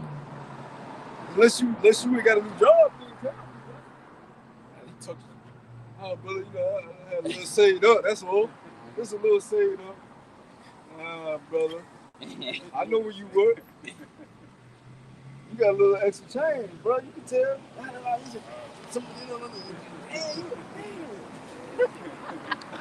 Give me this. Give me that thing. Yeah. He said, my grandma gave me that thing. On a serious note, I always speak about how the ministry, there's so many things you can work on in the ministry. Charity and tithes, that's a worship of righteousness. You have to get better at that. That's not something you just perfect. Tithes is a gradual thing. Charity is a gradual. You have to learn to get better at it. Even if you don't have to be a brother that always has it. You can be one that don't really have it. And if a brother asks for it, you give your ass. You know, if you know a brother needs it more than you, if a brother needs it more than you, this is a true brother. If you down the college for fun, but you know the brother is in the detriment, I ain't got shit, but I know I'll be straight with you. That brother man. So I can go without him, man. I can go without my cornflakes. You know what I'm saying? But that brother about to lose his license because that brother, you know, he wear it off. Because the Lord will use you to help that brother out, and then use another brother to help you out. That's how it goes. That's the point of it, but the Lord wants to see that too. And that's why I always stress the brotherhood. Because when you're a lone wolf, who do you call? Who's there by your side? That's what the scripture says. Somebody down, brother supposed to pick you back up. Two. Hey, how you say two is up? Like I said, two is always better than one. Exactly. That's true. I say all the time when I was by myself, teaching, I was like, man, this shit. I don't be around brothers. I was supposed to have my back. Yeah. When I got with brothers, I said, yeah, talk me down. I said, yeah, you feel, yeah. You know, you feel tough. There's multiple reasons you want to be around brothers. Safety, security. You know what I'm saying? Because when you out there by yourself, telling from experience, you try to read, you try to teach, but you head on a swivel. Colossians 7. You know, but that's how this is serious, man. Sometimes you may have to move. I never said this, but one time I had to fucking move because I felt danger. I seen niggas scoping, and the niggas was looking like they was gonna come back. I was like, them niggas like they about to jump. You know what I'm saying? Yeah. But hey, that's the type of shit you got to deal with. But when you around brothers, you know somebody got your left, right, that. But and we've been in instances where you know the men you with are gonna go toe to toe with you. You know, and you might not be a fighter brother, but a brother Nick might be one of them bros that get busy. Mm-hmm. And then you can sneak one in. Get you. Ha! Yeah, that's fine. That's how it works. Yeah. You know what I'm saying? You know? Ain't no rule. The brotherhood is a beautiful thing, man. We can't stress that. That's what it's so. I can't. It's a countless scriptures that tell you about the brotherhood. Even before the New Testament, what they call the New Testament. Taking care of your brother. Even if you there's a law, if you fight your brother, you beat his ass. Yeah. And too. Did I tell you, don't fucking treat me like a bitch. I know. You right, bro. You right. Shit. Fuck that. You little bitch. Now let me get over there. But you got to bring him in your house. You and your woman have to tend to that brother till he get straight. You know what I'm saying? Then y'all make amends. You hear hold on, brother. You like, nah, I know. You can be my ass. I ain't gonna try you no more. That's how it go though. Men can do that. See this prideful thing of, oh, can't nobody be bigger than me, stronger than you. Look, man, there's people that's bigger than you, stronger than you, faster than you, smarter than you. You know, being a man is knowing who the fuck you are and knowing wisdom. Knowing who to play with, not who to play with, knowing which battles to fight. You know? My father used to say, you ain't never been in a fight until you lost. Yeah. He used to tell me that all the time. Yeah. But I ain't get it until I actually. That one ain't go too good for me. I mean, but see, niggas in the world will beat your ass. You get in a fight with this happens with every friend in the world. If you get in an argument with a friend in the world and it leads to a fight, you niggas ain't friends no more. I'm talking about like a real fight. Yeah. Cause I had that shit. You get in a fight with a friend in the world, y'all ain't cool no more. Like, I'm talking about bros. Yeah. You straight enemies. He damn near want to kill your ass. But a brother is like, you know, what I told you want to smoke. You know, take him in, you heal him up, nurse him back, y'all back being brothers. And there's a mutual respect there. Because the brother that beat your ass is like, yeah, he's in there though. You rarely see that now. You got a good one. Yeah, you was in there. You know what I'm saying? My jaw kind of hurt. There was a recent one I seen. I don't know if brother seen it. And you rarely see this now. Dude, you can tell he knew the dude. They got to arguing, and he had the bang on him. He pulled the gun out and passed it to his homie and got it on with him. You know what I mean? You know what I mean? And now that was honorable though. You know what I mean? Because you know nowadays they're gonna want to. You know what I mean? You know what I mean? God. But you could tell he had some type of love and respect for that dude. God. He got it shaking instead of clapping him. You know what I mean? The only time you actually see that though, like the brother was going into, was actual brothers fighting when they actually relatives. Because they relatives, so now they gotta be cool with each other. They'll fight and they give each other their props and they walk away like it's nothing. Yeah, it's rare. Yeah, because we're going to have to, these are situations, the laws that we read are situations we're going to have to deal with when the Lord put us on the throne. We may have a moral bite. Keep fucking with me. He keep fucking with me. I know how to handle that. You listen to me. I'm going to get it situated and they go to foot and they get toe to toe. You know, some Mortal Kombat shit, you know? Then when you beat his ass, make sure you take care of him. Don't you hold no grudge in your heart. If I find you got a grudge in your heart, then I'm going to whoop your ass.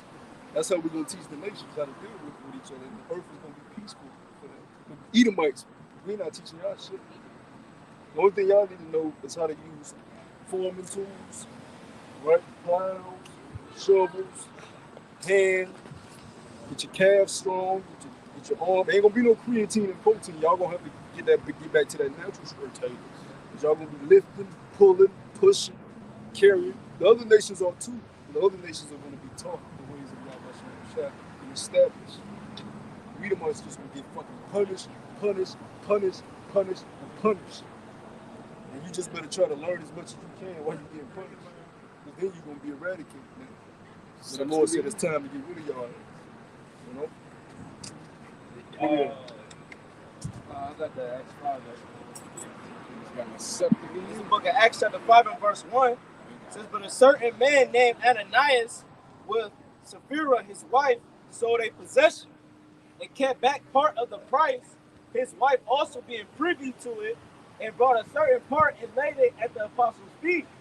But Peter said, Ananias, why has Satan filled thine heart to lie to the Holy Spirit and to keep back part of the price of the land? Whilst it remained, was it not thine own, and after it was sold, was it not in thine own power? Why hast thou conceived this thing in thine heart? Thou hast not lied unto men, but unto Yahweh Bashem Yahushai. And Ananias, hearing these words, fell down and gave up the spirit, and great fear came on all them that heard these things. You know? He took his spirit from sending his ass back. You know, he had spirit. So that showed he had spiritual power to discern what they did with it, already knew, and he had spiritual power to make them do what they do. You know? So the Lord was dealing with him on a heavy level. You know? Go ahead. Verse 6, and the young men arose, wound him up, wound him up, and carried him out and buried him. And it was about the space of 3 hours after, when his wife, not knowing what was done, came in. And Peter answered unto her. And she probably just came in from shopping. Bought a new bag. Go ahead. And Peter answered unto her, tell me whether ye sold the land for so much. And she said, yeah, for so much. And Peter said unto her, how is it that ye have agreed together to tempt the Spirit of the Lord? Behold, the feet of them which have buried thy husband are at the door, and shall carry thee out. So he put no difficulty. He said, you heard what happened to your husband? You next. Go ahead. Then fell she down straight away at his feet and yielded up the spirit. So, all these pastors in these churches, none of y'all can even strap Peter's sandals. And he put it in death for stuff. Y'all. Now, is that wicked? Nope. Peter, the head of the church. See, none of you Christian pastors know you can't even come near his level. Even think about coming near his level. Man after the Lord's own heart. And he put 2 people there. Right there. He pronounced death upon him. Is that wicked? That's a question for the Christians. Is that wicked? Yeah. Was that murder that he did? Because they don't teach about killing anyone. You can't kill nobody in the Christian church. According to them. But really, everybody in that church was killed. According to the ways of Yahweh spoke. The hell you think? The scripture said we persuade men by the fear of the Lord. What is that fear? The Most High will kill your ass if you don't pray. Even with Elijah. And those kids, go up, ball. Yeah, they was teasing. They was teasing because he had Ball head. had to shake his head ball. And Was then that I think wicked? it was she-bears. Yeah, she-bears. She-bears came in more. Yeah. Was that wicked? Yeah, was that wicked? And they was kids. Yeah. Love the kids. Love the kids. Don't let these rebellious ass minions. The Lord said if you have a rebellious, matter of fact, let's get that Lord. If you have a rebellious child, put his ass to death. If you got a nigga sitting up in your crib in Lucky Charms, playing the game, throwing his middle finger up at you, and you tell him to do something, that nigga is rebellious. Well, I think you're supposed to take him to the take him to the city, right? And then Yeah, you're supposed to do him like you do anybody else that does a sin committable to death. I got it. You got judged that like a nigga. I got it. You love the kid. You love the kid. The book of Deuteronomy, The Lord chapter said he spared neither young nor old, maid nor man. The Lord is not a respecter of persons. Word. The book of Deuteronomy, chapter 21, and verse 18. If a man have a stubborn and rebellious son, which will not obey the voice of his father or the voice of his mother, and that when they have chastened him, will not hearken unto them, then shall his father and his mother lay hold on him and bring him out unto the elders of the city and unto the gates of his place. And they shall say unto the elders of his city, this is our son, is stubborn and rebellious. He will not obey our voice. He is a glutton and a drunkard. And all the He's men. a glutton and a drunkard. He's sitting up eating Cheerios, scratching his ass. He go to the corner store, get a 40 ounce, come back and stuff. Put on 2K. Last the nigga. Didn't I tell you clean his goddamn room? Didn't I tell you wash these dishes? You got a job? Yeah. What the fuck are you doing with your life? Why you always on me? Why you always on my back? You supposed to love me for who I am. Nah, that's wickedness, man. Yeah. That's wickedness. That's like us to the Most High, sitting on our ass not doing shit and just saying the Lord supposed to love us. The Lord like hell from you. You rebel against me, I'm gonna tax that in. All right? But then to this way, Esau's number one weapon come into play. The woman, a black woman. Don't touch my child. Don't hit my son. Daughter's not excluded either. Don't hit my daughter. You're supposed to hit your daughter too. None of them are exempt from the law. You know? Yeah. That's the problem now. As long as a child is getting on the bus with a backpack on, going to school, doing God knows what, then they okay. You're not teaching them no morals. You're not teaching them no etiquette. You're not teaching them none of the ways of Yahweh Shema Shah. As long as they get on the school bus and go to Esau school system, then they good. Right. But they could be a complete nigger. Yeah. And that's what you see. You have adults that were niggers as kids, and now they're nigger adults. They weren't taught any type of moral ways. That's all it is. You got kids that grew up to be adults and they got jobs now. And they think jobs make them, you know what I'm saying, good in the eyes of the world. You just got a job, man. And then on the weekend, you do whatever the fuck you want to do. Verse 21. And all the men of his city shall stone him with stones, So that he died. Everybody would get wrongs.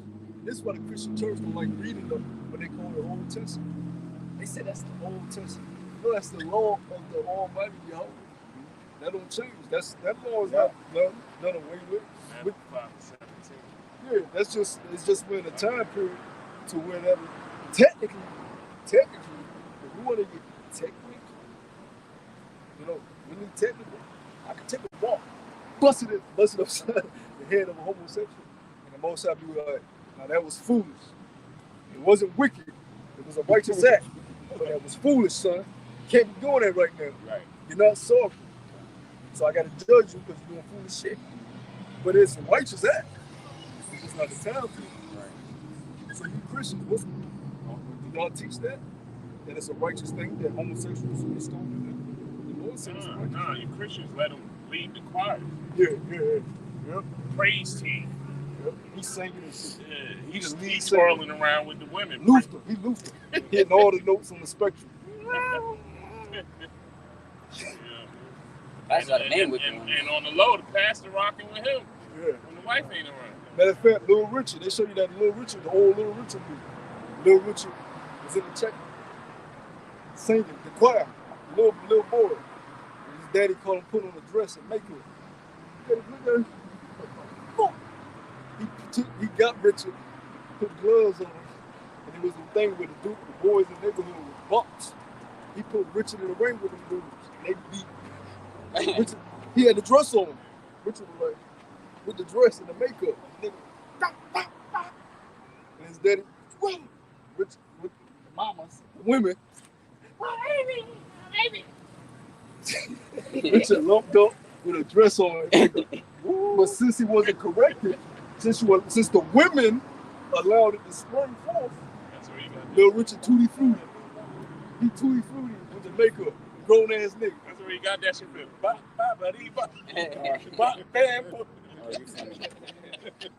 That shit was stuck in him. But that's a good movie though. But it showed you his father tried to get that shit out of him at an early, and they demonized. But the way they do the movies, they try to demonize the shit. They made it seem like his father did something wrong.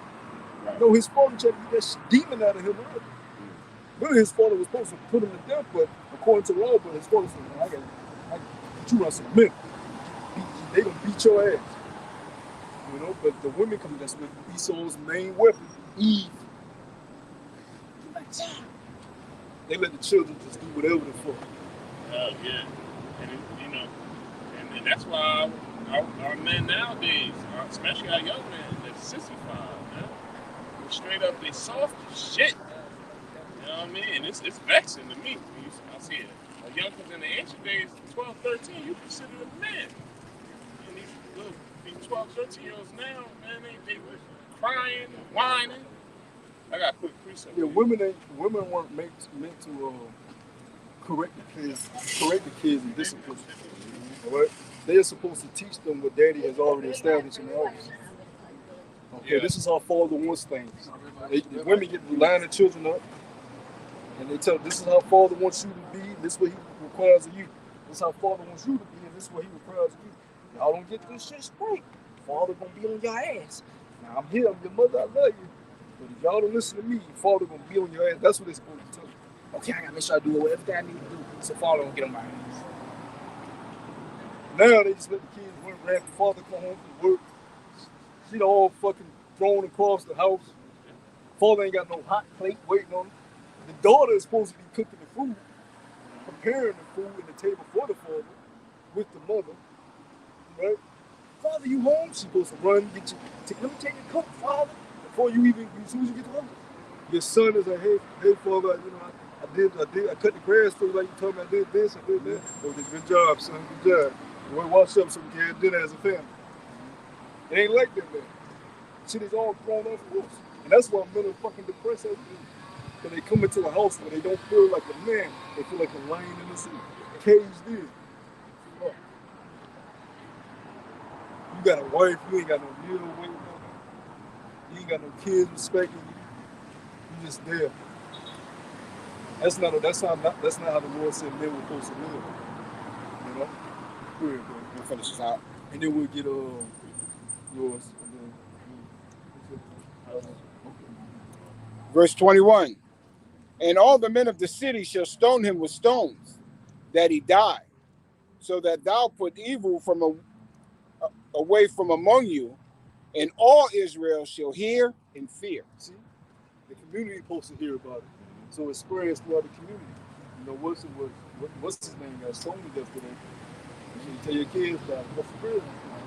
Let it know, and it gets spread throughout the community. And then they'll know, I can't be like that. I can't be no rebellious child. Before you know it, your kid doing extra work. They done heard about what happened. They spread it out. Shit. You saw what I'm saying? They saw, Mama, Mama, you strike? You show you strike. Right. Yeah. I'm about to go get me a job. But you 7.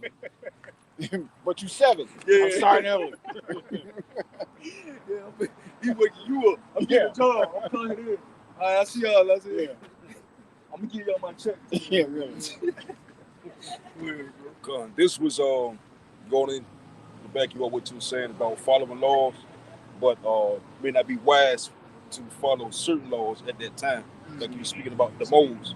This is 1 Corinthians 10:23. It says, "All things are lawful for me, but all things are not expedient." There you go. So I can cuss. Faggot in the head. You know what I'm saying? An adulterous dude or adulterous woman in the head with a rope. That's a righteous act. But it's not expedient. It ain't gonna help you out. Because you know what's gonna happen. That nigga hit somebody in the head with a rope. He had on his long garment. He had some like brown things hanging from his garment. And he just bust somebody in the head. Now your mug trying to Just yell like it'll be a Jake ratting on you, like, To have kids. you know what I'm saying? like they did Moses. It's not expedient. You know? Let- Now you can't do the work. You go ahead and bust people in the head with rocks. Now you in the Did I wrong. tell you repent? There's another law that says Yeah, try to explain the law in the court of law. Nigga shit legal. This nigga come to camp with a bag of rocks. Read it again, brother. This is 1 Corinthians 10:23. No, I'm reading it again. Okay. Brother Red. Yeah, I gotta finish it off. It says, "All things are lawful for me, but all things are not expedient. All things are lawful for me, but all things edify not." Everything, all things edify not. So sometimes you don't really even need to go into the law because it's not beneficial for that moment in time. You know, but that don't mean the law is done away with. The law is going to be established in the kingdom of heaven. That's what's going to run the law. Matthew 5:17 reads, "Think not that I am come to destroy the law or the prophets. I am not come to destroy, but to fulfill. For verily I say unto you, till heaven and earth pass, one jot or one tittle shall in no wise pass from the law till all be fulfilled." So I got a question. Is the earth and heaven going to pass away? No. So that means the law is going to be in effect. Because even when the Lord comes back, all the earth is not destroyed. The only places that are going to be completely destroyed is Babylon. You're going to have other places that get hit, but it ain't going to be to the extent of Babylon. Majority of the earth is still going to be the eastern part of the earth, which is where everybody lives for majority of America. Only been established for 500 years and shit like that. No, I'm talking about as a miracle. It's only been established for like 500 years. 500-something years. Yeah, so you got thousands of years of history of the eastern world. Everybody gonna go back living on the eastern part. The whole earth's still gonna be here. You know heaven's still gonna be there. The sky, the first heaven gonna be here. The second heaven gonna be there, the firmament. The third heaven with the Most High, the world still gonna be in existence. So the law is always gonna be intact. You know? It says Ecclesiastes says, the world passes away, but the earth will dwell forever. It's Ecclesiastes 1:4. It says, "One generation passes away, and another generation cometh, but the earth abideth forever." Right now, let's see. Amen. The two generations. All earth was established forever and ever. You know? This place will get destroyed by we saw like destroy the earth, but that's not going to, like they push for conspiracy theories. That's going to be some kind of comet that completely destroys the earth, so on and so forth, blah, blah, blah. But Heavenly Father tells us to abide forever. And the beautiful thing about it, when we get the kingdom, the law's going to be in our inward parts, you know? So we're not going to go off the law. But that also means being that it's in our inward parts.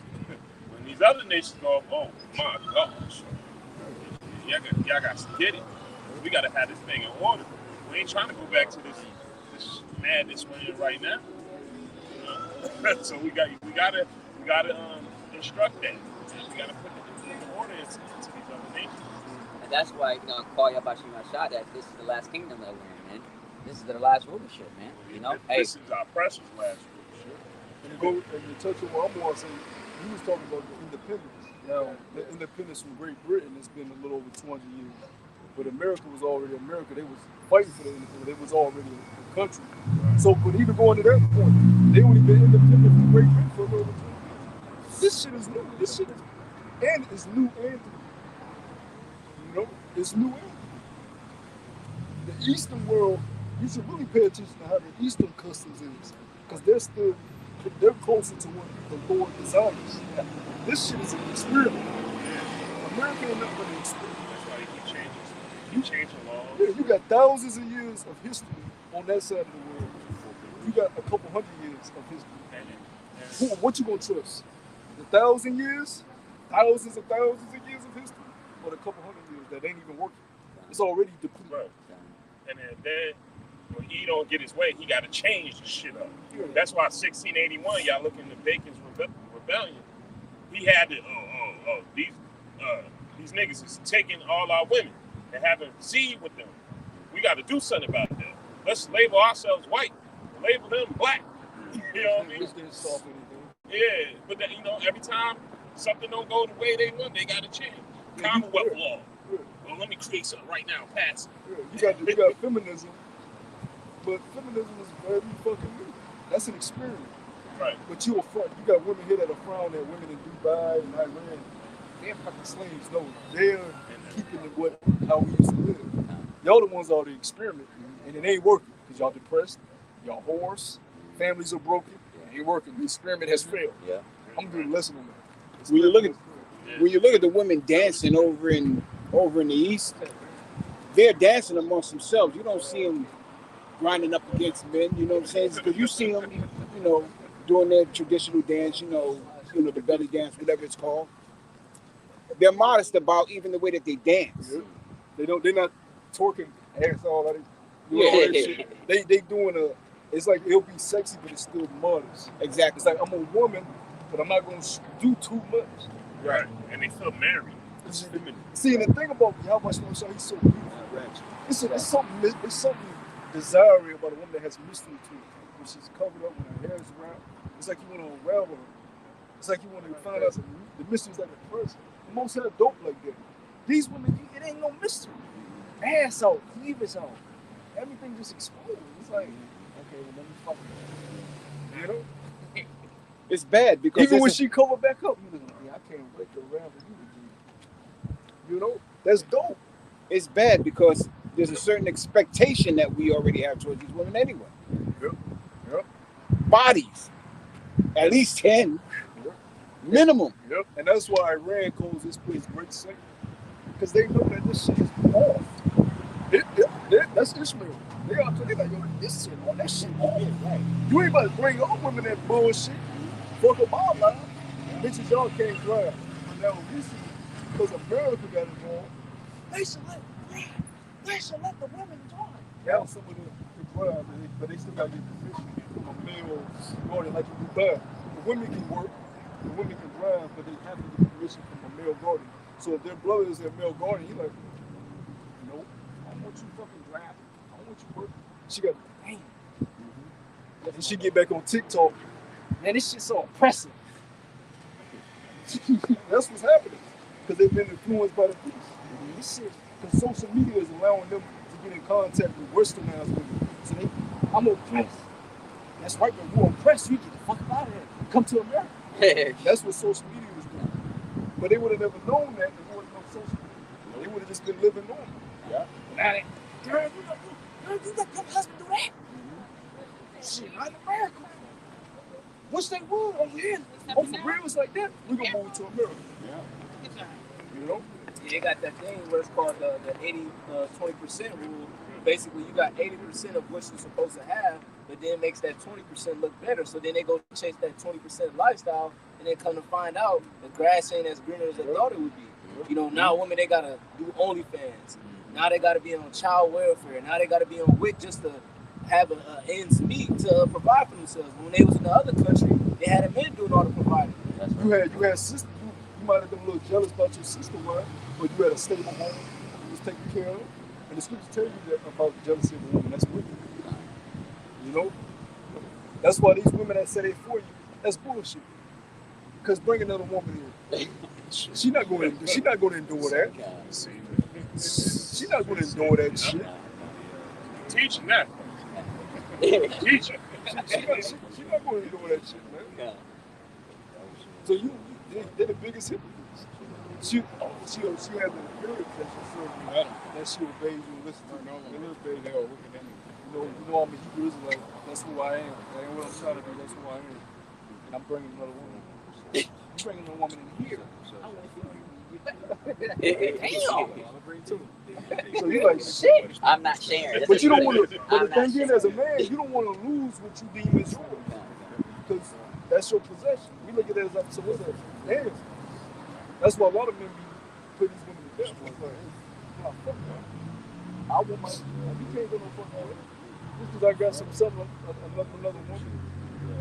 Yeah, it's just the fuck I can't. You're not going up. You mine. You're mine. And that's how it was in the ancient world. You can't go out and step out and say, I'll put this. The scripture said when a man get it from wife, he get it from possession.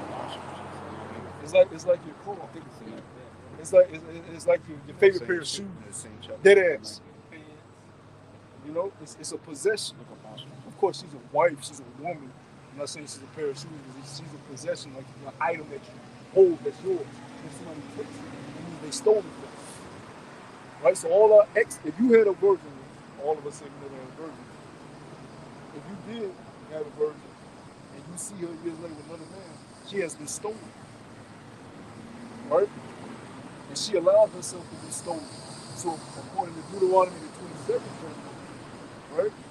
She has been stolen. Him and her she allowed it to happen.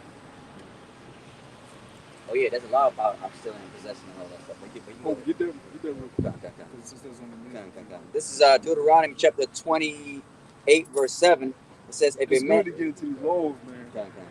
If a man be found stealing any of his brethren of children of Israel, and maketh merchandise of him or selleth him, then that thief should die, and thou shalt put the evil away from among you.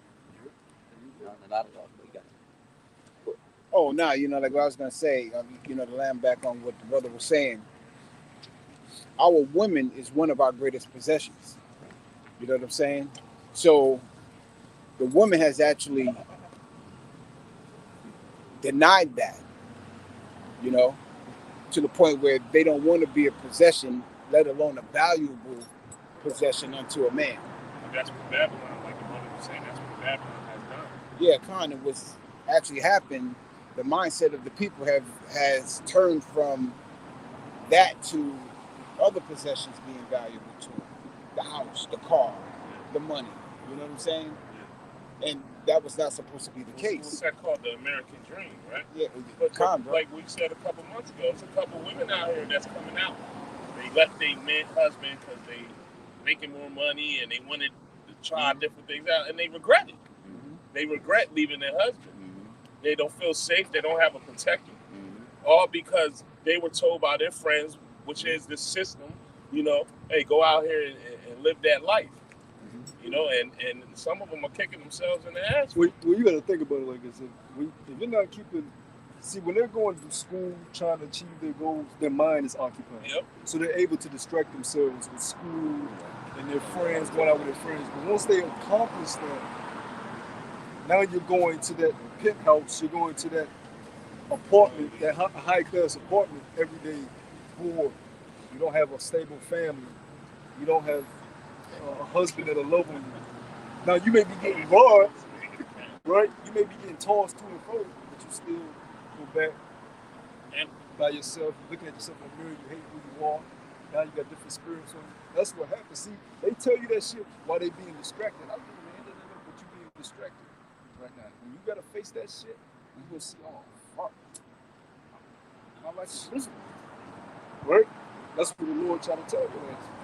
What I find funny about, what's so funny about, like I said, if you're an average man, whatever, like I said, a woman have a problem with you getting another man, but when it comes to, but if you come. But if you're high value, rich, if you're a basketball, you know, celebrity, whatever, then these women don't have a problem because you're not, because now, you know, you be claimed as a what, trophy wife? Now you got, well, even that's not necessarily true because you got a lot of these celebrity wives bringing their husbands to court.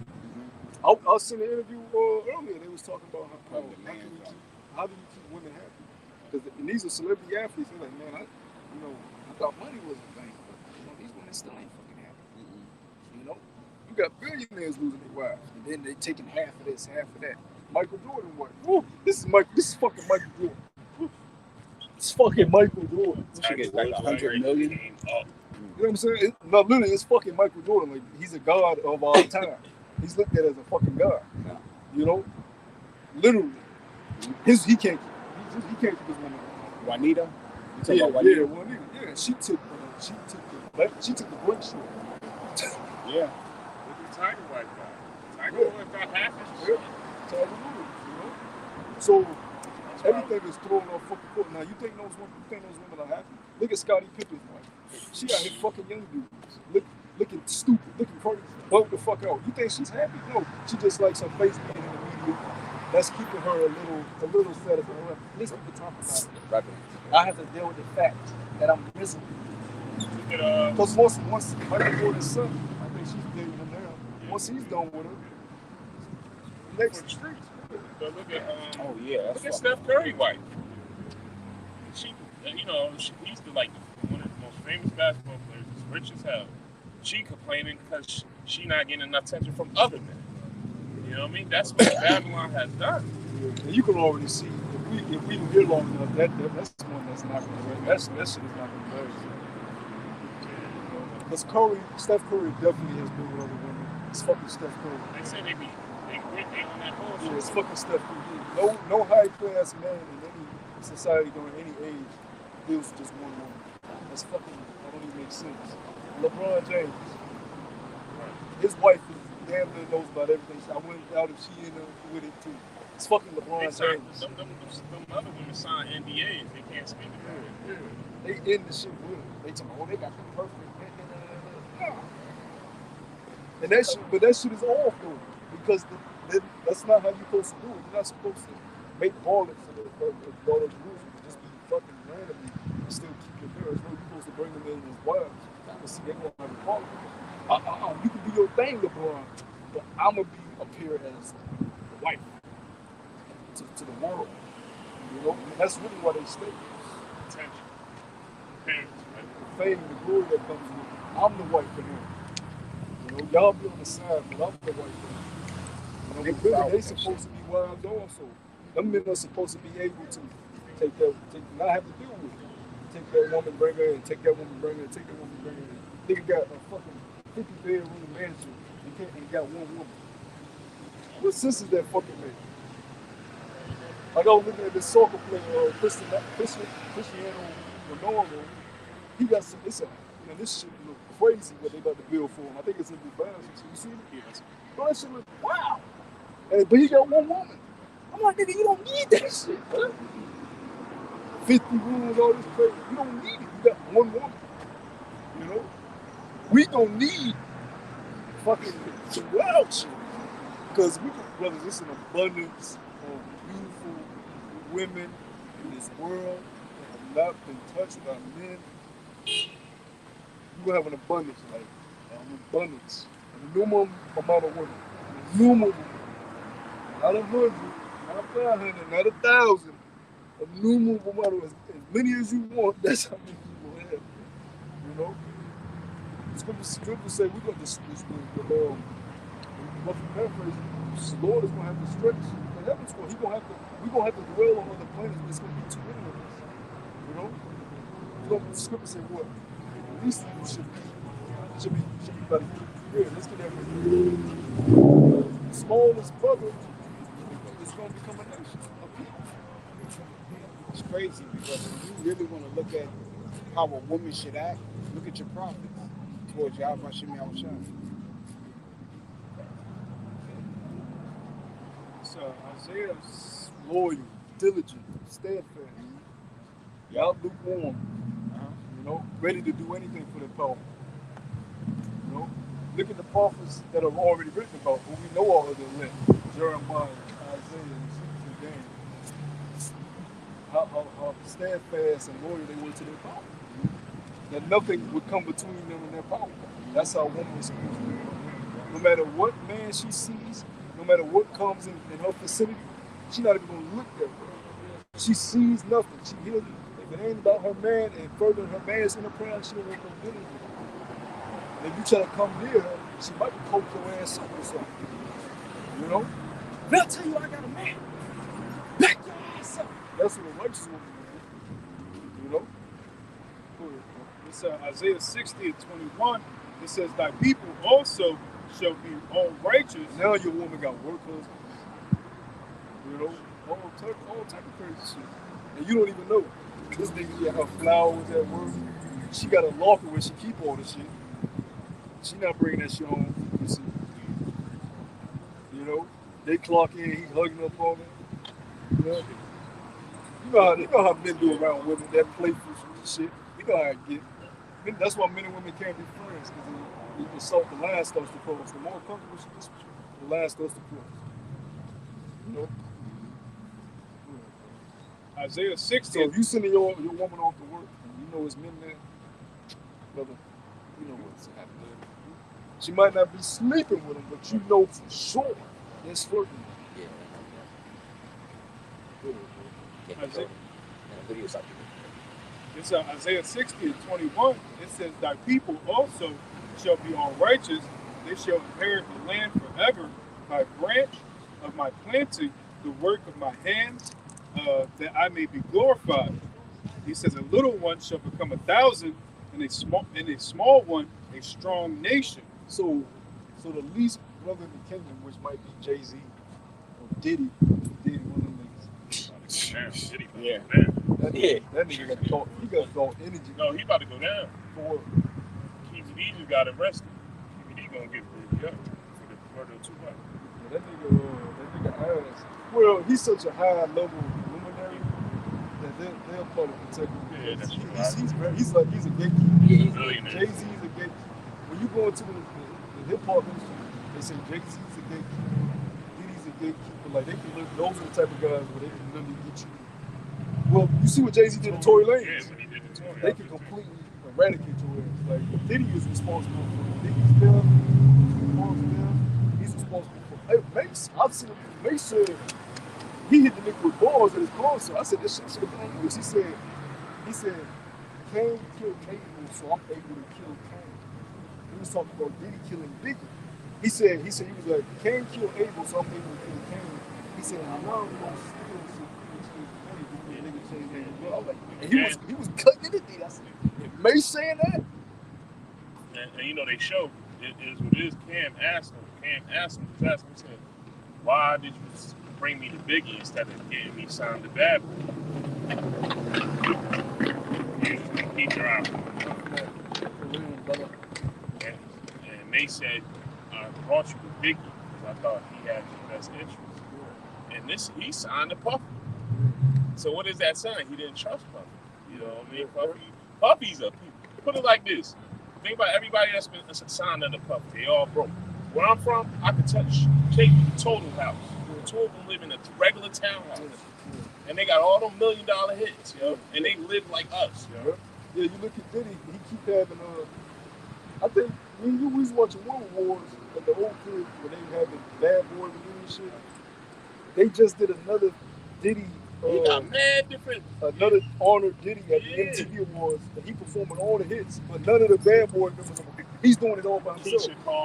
He got his son performing Mason's lyrics. Yeah. So why they keep honoring this nigga? Like over and over again. Right? Who's in charge? It shows you he's a high level woman. So a person could come up. Going back to the point, a person could come out against these type of people, but if you wanted to, people deal with like that or allowed you to have that type of, they can give you that shit.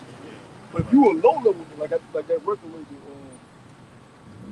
Empire, the distribution that kills off all them niggas, they kill all. Hard, Dove, Pop Smoke, PNB Raw, They all got that ring. Breaking on the Ruler. Yep. And they just killed the dyke bitch that they, I looked into it recently. Her name Lotto Cash. They just. Oh, she died? I said, damn, they just killing niggas like this hotcakes. And that lady, dead ass. Dead ass. It's very dark. This world is very, very dark. You know? We'll wrap it up.